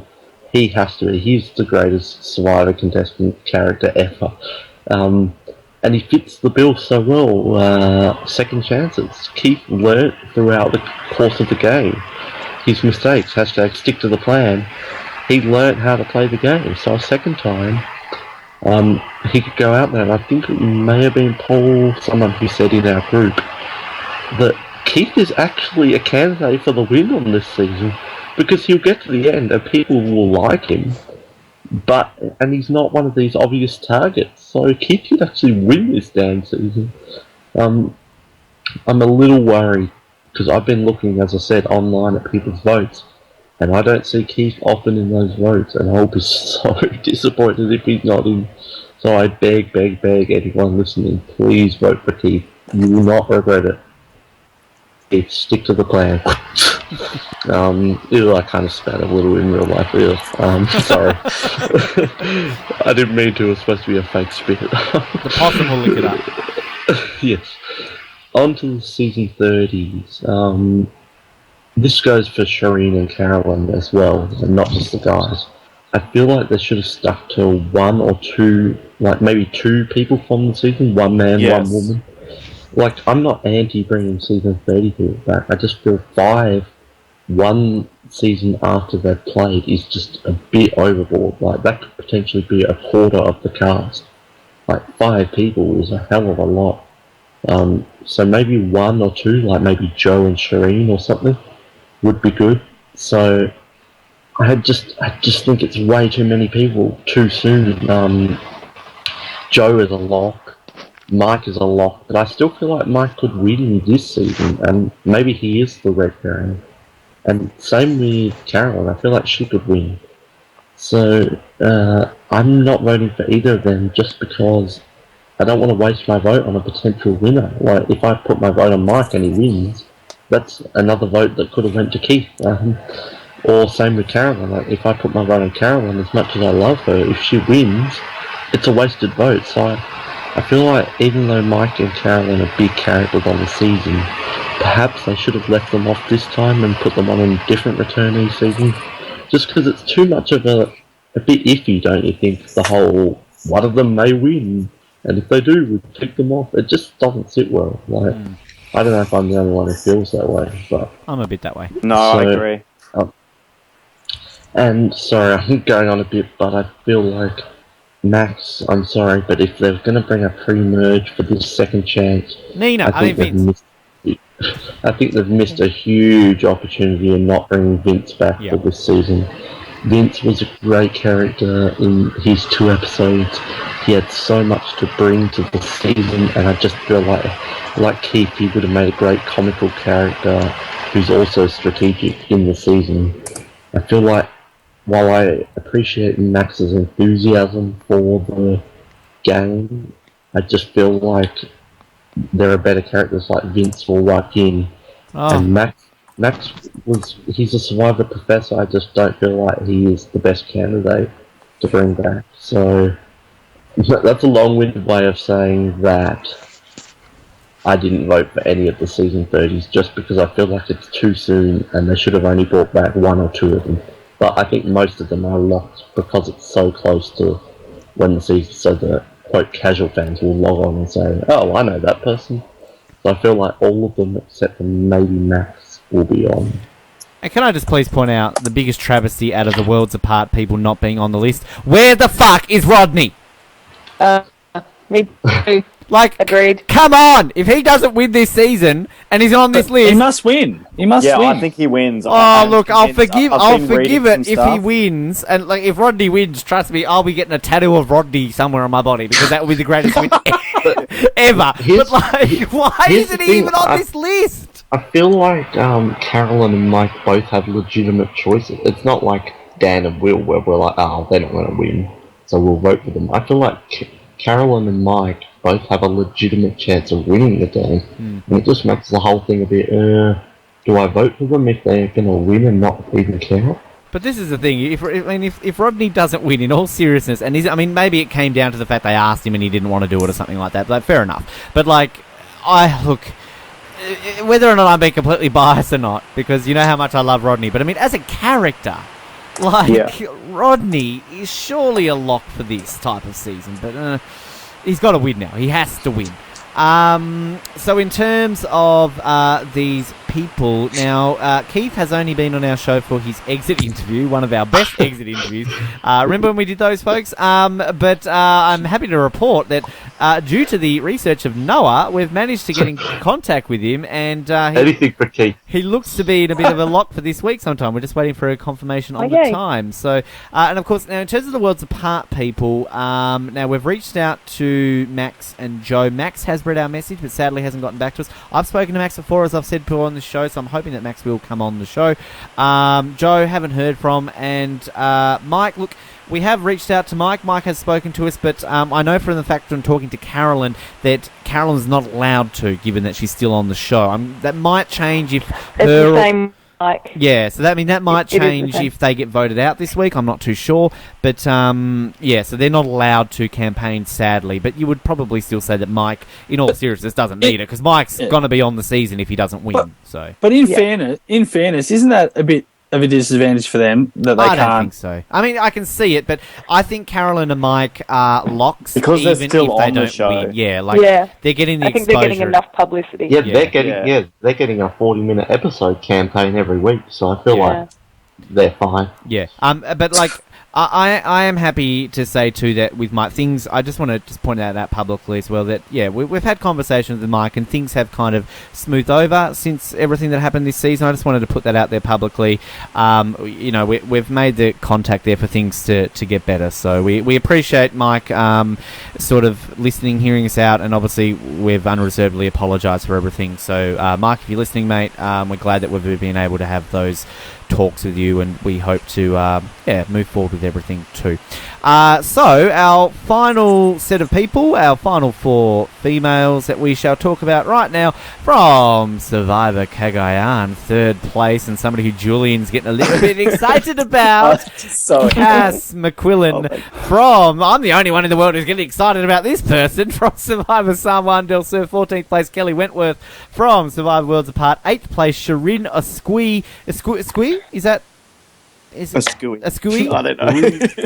Apologies if I've mispronounced that one. And from Survivor Worlds Apart, TBC, Carolyn Riviera. Let's start with Gemma. These 4 fine females. I think probably the only one worth mentioning is Cass. I think she is lock for sure. She is, of this group, is Keith. She's the one that everybody wants back because we just want to see how it's going to, progress and blow up. I don't even know who else was there. Shireen, Carolyn, and Kelly. I like Shireen. I had a little bit in common with Shireen from, I know nothing about it, from Big Brother, the bullying thing. And everyone sort of gets on her case about making it all about the bullying thing, But I totally understand where she is coming from there. And I've spoke to a few of the cast on Twitter about that. But yeah, so I like, of this 4, I like Shireen and Cass. I think they're the only 2 that I'm voting for. Nick? Knock. What's the chester? Hello, Knock. Sorry. Oh, that got his attention. As soon as the sheep barred, Nick was alert. Nick. It's like Pavlov's dogs or whatever, I'm just saying, and I had it on mute, but I'm going to be really rude and just hang up once I've done this. Got to go, unfortunately. But well, can I just say, Nick, I'm so happy that you've been here tonight. But you can tweet us through, send us through your predictions after you do hang up. But anyway, sorry, continue. I was glad to be here. But I think for this group, I'm a definite fan of Cass. Definitely want to see her back, and I think the reasons are pretty obvious. You know, she's awesome TV. So fingers crossed, she definitely makes it. Ben, I'm with you there for Kelly. I actually think we didn't really get to see what she was capable of, and I think she's made a pretty good case that playing on a Blood versus Water season was quite difficult in terms of what she had to do and had to play in a very different way. So I think she'd be a bit of a surprise package if she does make it on there. Carolyn, I'm kind of going back to the same point I made with Mike, really, and Shireen, I think, is a tricky one for me because I think that she talks a lot about, things will be different if she's in a better position. She'd be able to play better and make good TV, but I just don't think she will get into a better position. I think she's likely to just end up, kind of getting under people's skin again. So I don't think we're going to see anything different from her. So that would be my take on her. All right, Nick. Well, Nick's got to go. But, Nick, thanks, mate, because it's nearly midnight there in New Zealand. So we're so happy. I want to give Nick a round of applause because it's been way too long between Nick being on the show. It's not a year until the next one. Yeah. Fingers crossed. Thanks, mate. And we look forward to seeing your predictions. But have a great night. Okay, cheers, guys. See ya. All righty, Noah, your take on these four. Me and Cass kind of have a bit of a love-hate relationship. Like, she's tweeted on numerous occasions, ripping into me a bit, and I love it. Bring it on. But then I tweeted her the other day saying, yes, Cass, I actually did vote for you, believe it or not. I think she's an awful player, a god-awful player, but I think she is brilliant TV, and I think she's going to bring so much to this season. I love how she kind of just trolls people. It's pretty funny. So while I think she's a terrible player, that doesn't necessarily make a good returnee. They don't have to be just brilliant players. I think they can still be good TV. Amber!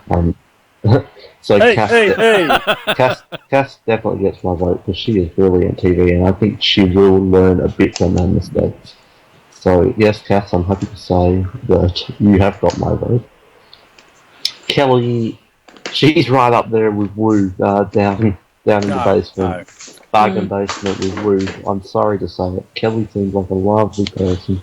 I appreciate her enthusiasm for everything, but someone's a fan of Kelly. I don't want to talk about the elephant in the room, but I think there's literally an elephant in the room. I hear an elephant. Kelly. She went to 2 tribal councils, was voted out on the second, had like 5 confessionals or something. I struggled enough to narrow it down to 10 women to vote for. Like, I was having trouble. She's not getting my vote, I'm sorry. Like, there are so many people to put on this season, so I know it's an unpopular opinion, but no Kelly for me, except for Wigglesworth. Shireen, she will be good when she comes back, but I still can never see her winning the game. And I know we talked about her always bringing up the bullying thing. I feel like hopefully no one bullies her next season, so we get a full...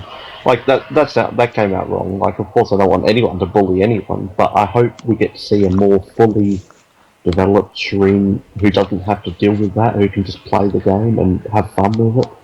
So hopefully that happens, but she's a lot.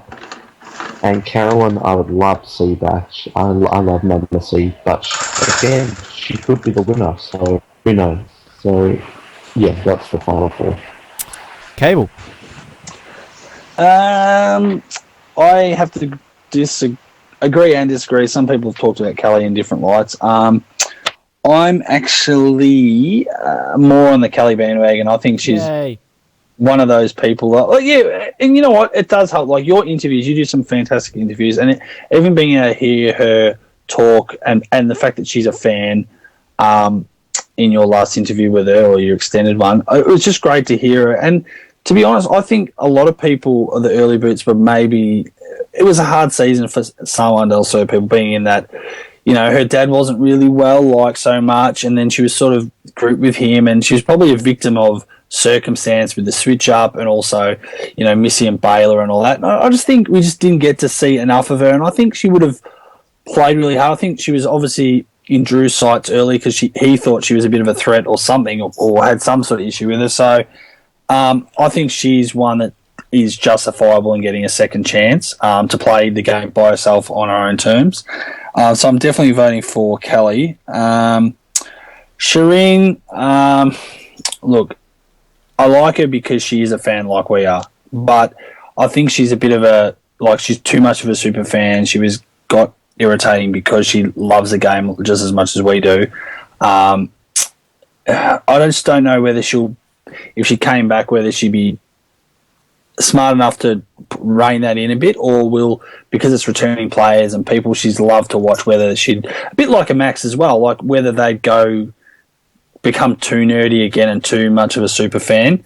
I'm not voting for Shireen. I don't think she was edited very well. She had a bad time in the second half. Early on, she was kind of portrayed as a bit annoying and a bit over the top.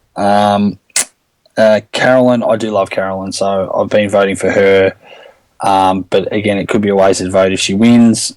And Cass, 100%, she was a lock for me to vote. I mean, whether Noah's right or wrong she was a bad player, she is great television. And again, as if you don't vote for Cass, then you've got no idea about Survivor, I don't think.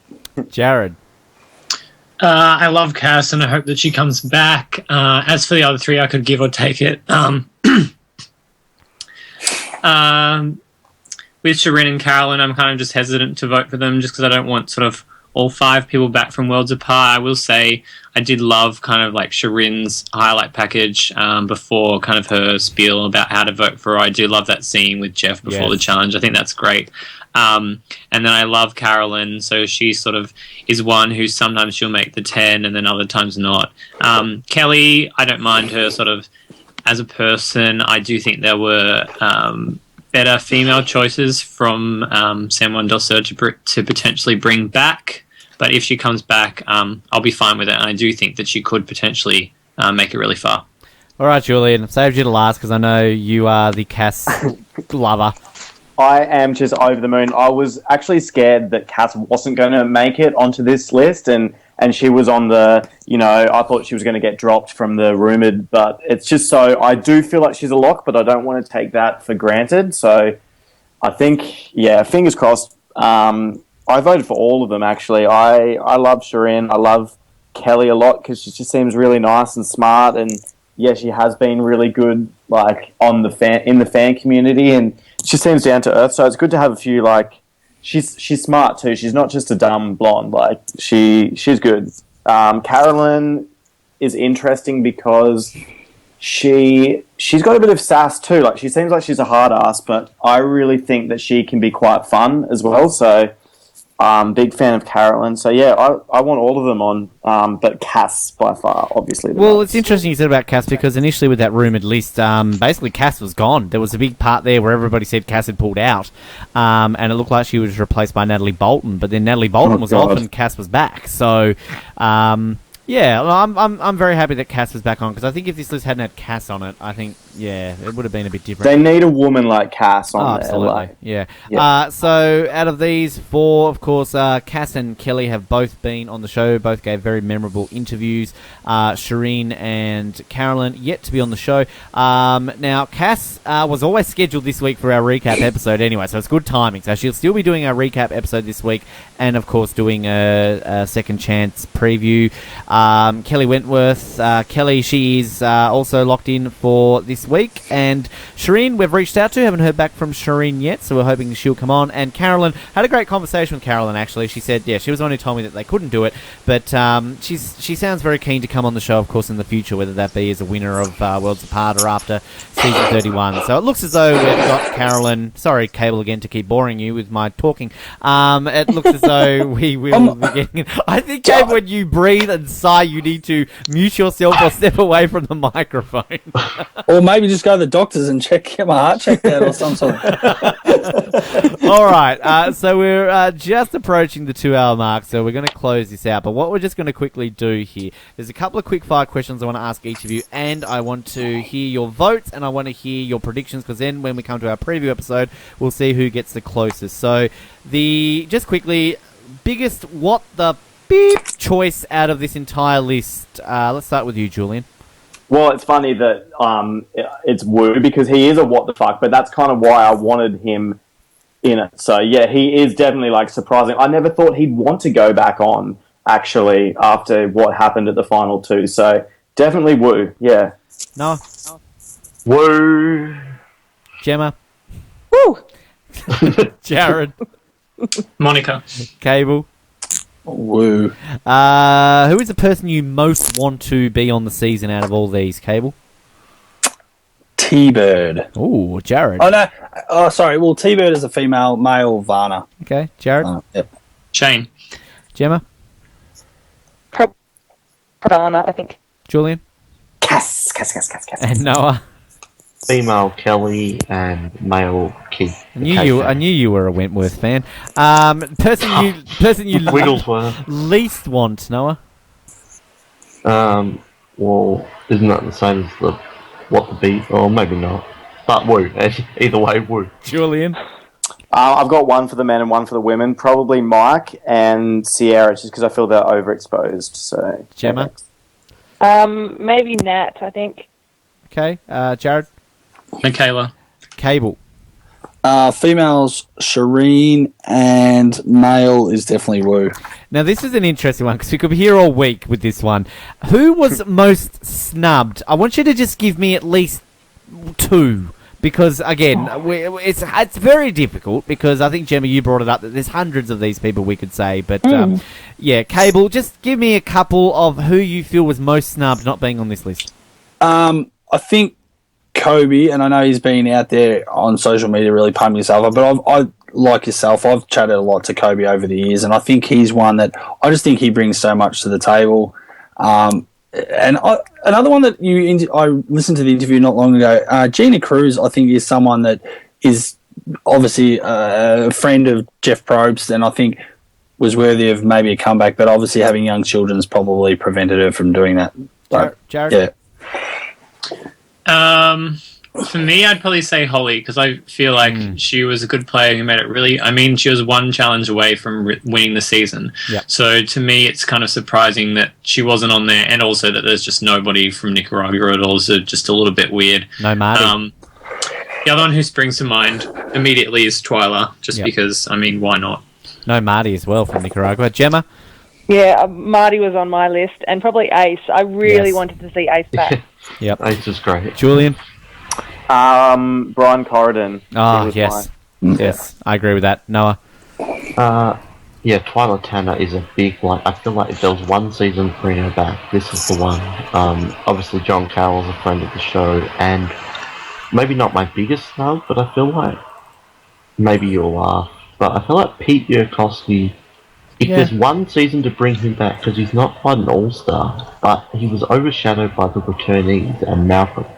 But I feel like he has a lot to bring to the table, so I think Pete would have been a great candidate. I'd agree with that. I'd agree with Pete. Me too. I'd like to see Pete return.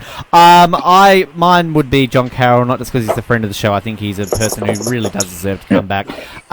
Kobe for sure, but you know, Billy Garcia, hello. But Don't bring back Billy. My serious one, Helen Glover from Thailand.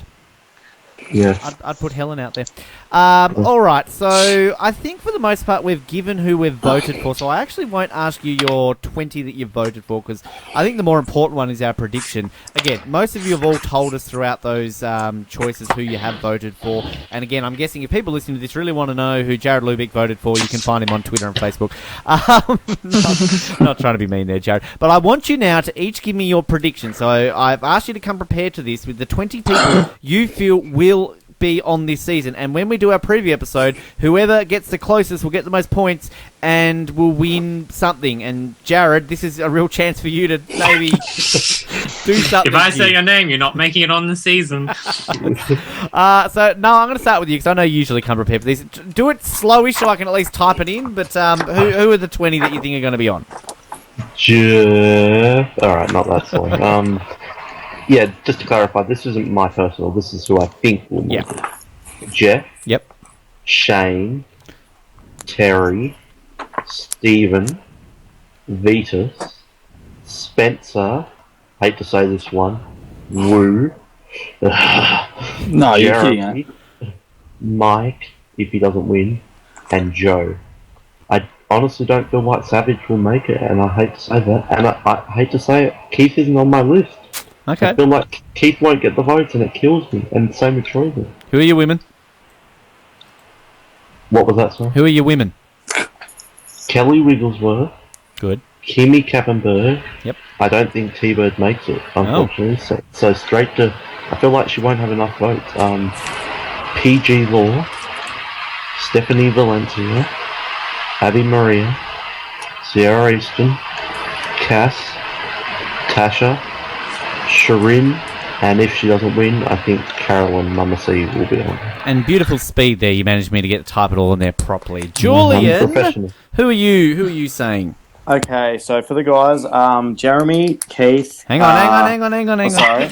You're going too fast now. So Jeremy, Keith, yep, all right. Yes, you were typing. Jeremy, Keith, Shane is a lock, I believe. Stephen also. Mm-hmm. Jeff Varner, I do feel will get up on the day. Joe is definitely a lock, as is Spencer. I think Terry Dietz is a lock. Andrew Savage, I do think will get over the line, and Vetus as well. And your female choices? Okay, so Sierra is a lock. Cass as well. PG, Stephanie Valencia, Tasha Fox, I think will get in. T-Bird, Kelly Wigglesworth, Kimmy Kappenberg, Shirin, and Abby Maria. Beautiful. I'm loving this love for Kelly. Gemma, you have to go, so who are your choices? Okay, I don't have them in front of me either, so this is going to be tough. Okay, so I think Varna for the guys. I'm going to be in all sorts of trouble. Let me have a look. Troyzan, Keith, Mike, if he doesn't win, Joe, Savage, not Woo. Who have I got left? I'm so bad at this. You've got Steve. I've got 4. Did I hear Stephen, or was that? No. Oh, of course. Yeah. Stephen, Vetus. Yep. 2 more. And 2 more. Who have I left out? Oh, about a lot of males. Terry. Oh, What yeah, about no, Terry? yeah. Terry. And 1 more male. Oh, no, it can't be. That's a lot. Who was that? Say that again. Woo! Woo? All right. Yeah, let's just throw in Woo. All right, your 10 females. Kelly Wigglesworth, Yep. Kimmy, PG, T-Bird, Cass, Abby, Tash. Oh, I missed Spencer from the men as well. 3 more females. Sheeran, probably Carolyn, and I'm gonna go with maybe Steph. Steph? All right. So Yeah. in terms of your Spencer vote, did you want to swap somebody out to put Spencer in, or? Yeah, take out Terry and put in Spencer. Ooh, okay. Can I ask Gemma a question? Yeah? Were you more nervous then giving those votes than you are giving votes in Big Brother? Because it seemed like you're really struggling. Yeah, probably. Yeah. I knew in Big Brother. I don't really hate anyone on this list.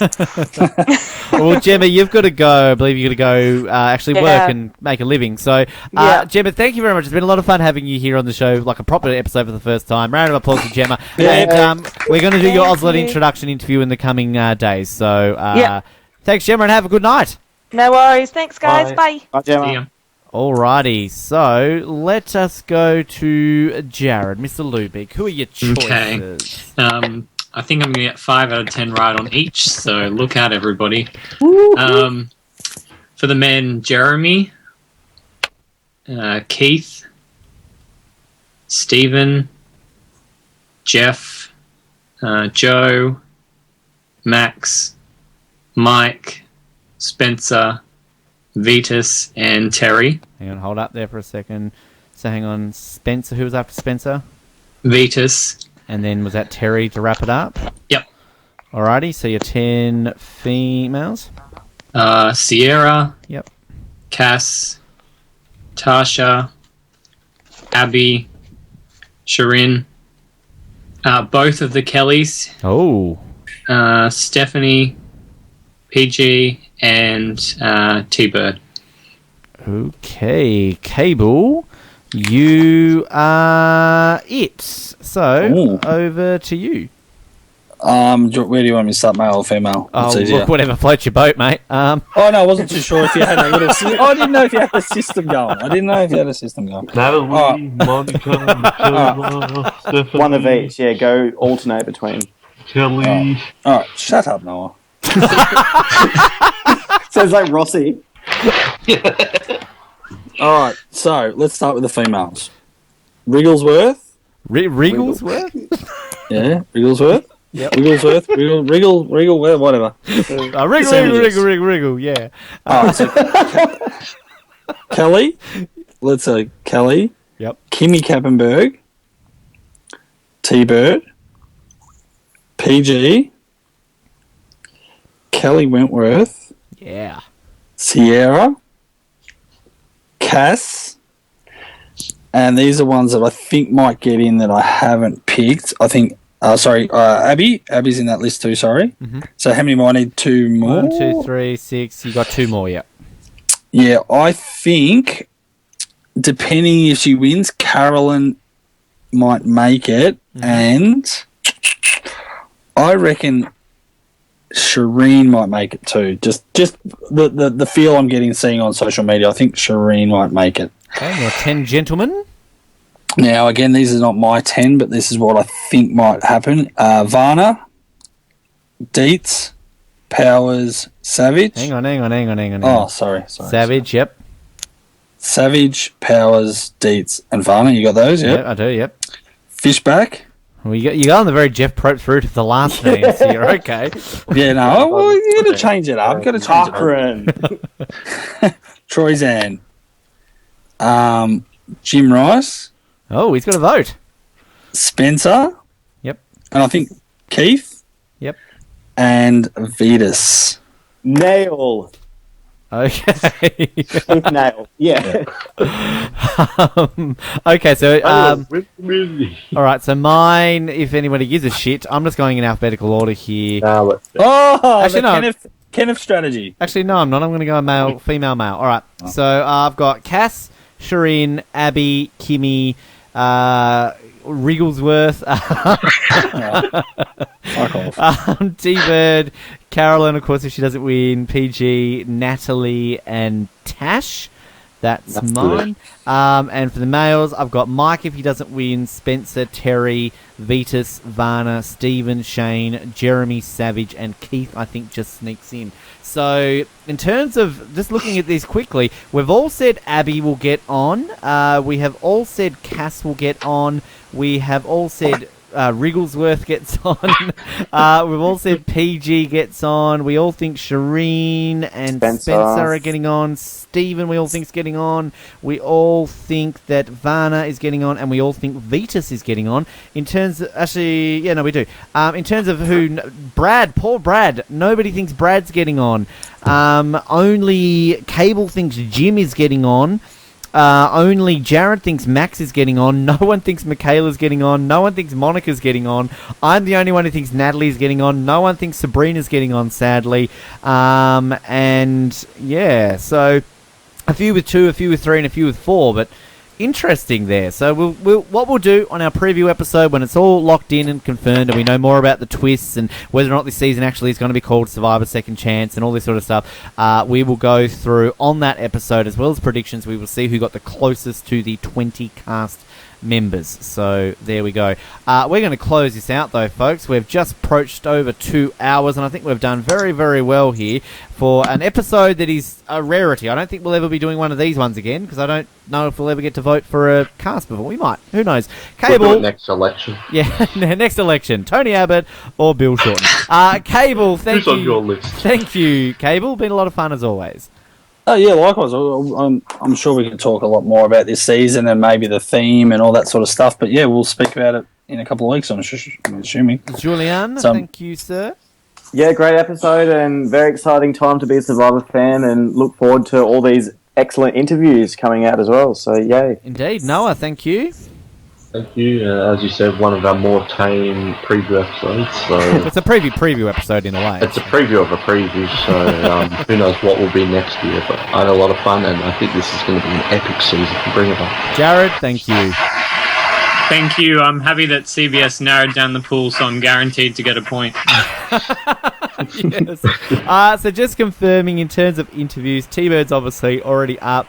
That's gone under the banner of our recap episode. So our confirmation one so far this week, Cass, she's doing our recap episode as well as chatting to us. We've got PG lined up, Stephanie lined up, Abby, Kimmy, both the Kellys all locked in. And from the males, we've got Keith sort of locked in, Jim sort of locked in, Varna, Terry, and Troy Zan, and we're just waiting for a confirmation on a few others as well. Again, we'll only be putting up listener questions for the ones we've never had on before, but you can still send in questions, survivoroz@hotmail.com.au. Find us on Facebook, Twitter, and that's how you get the questions in. We also want to thank Gemma and Nick for being part of the episode as well.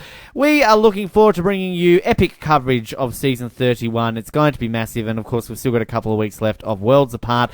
And should I mention, if you love voting, which I know you do, don't despair after the voting's over for this season, because then we open up voting for the Oscars. So you get to vote even more so stay tuned for that. In the meantime, my name is Ben. This has been Survivor Oz, and we will speak to you next time on the Wriggleworth Trains.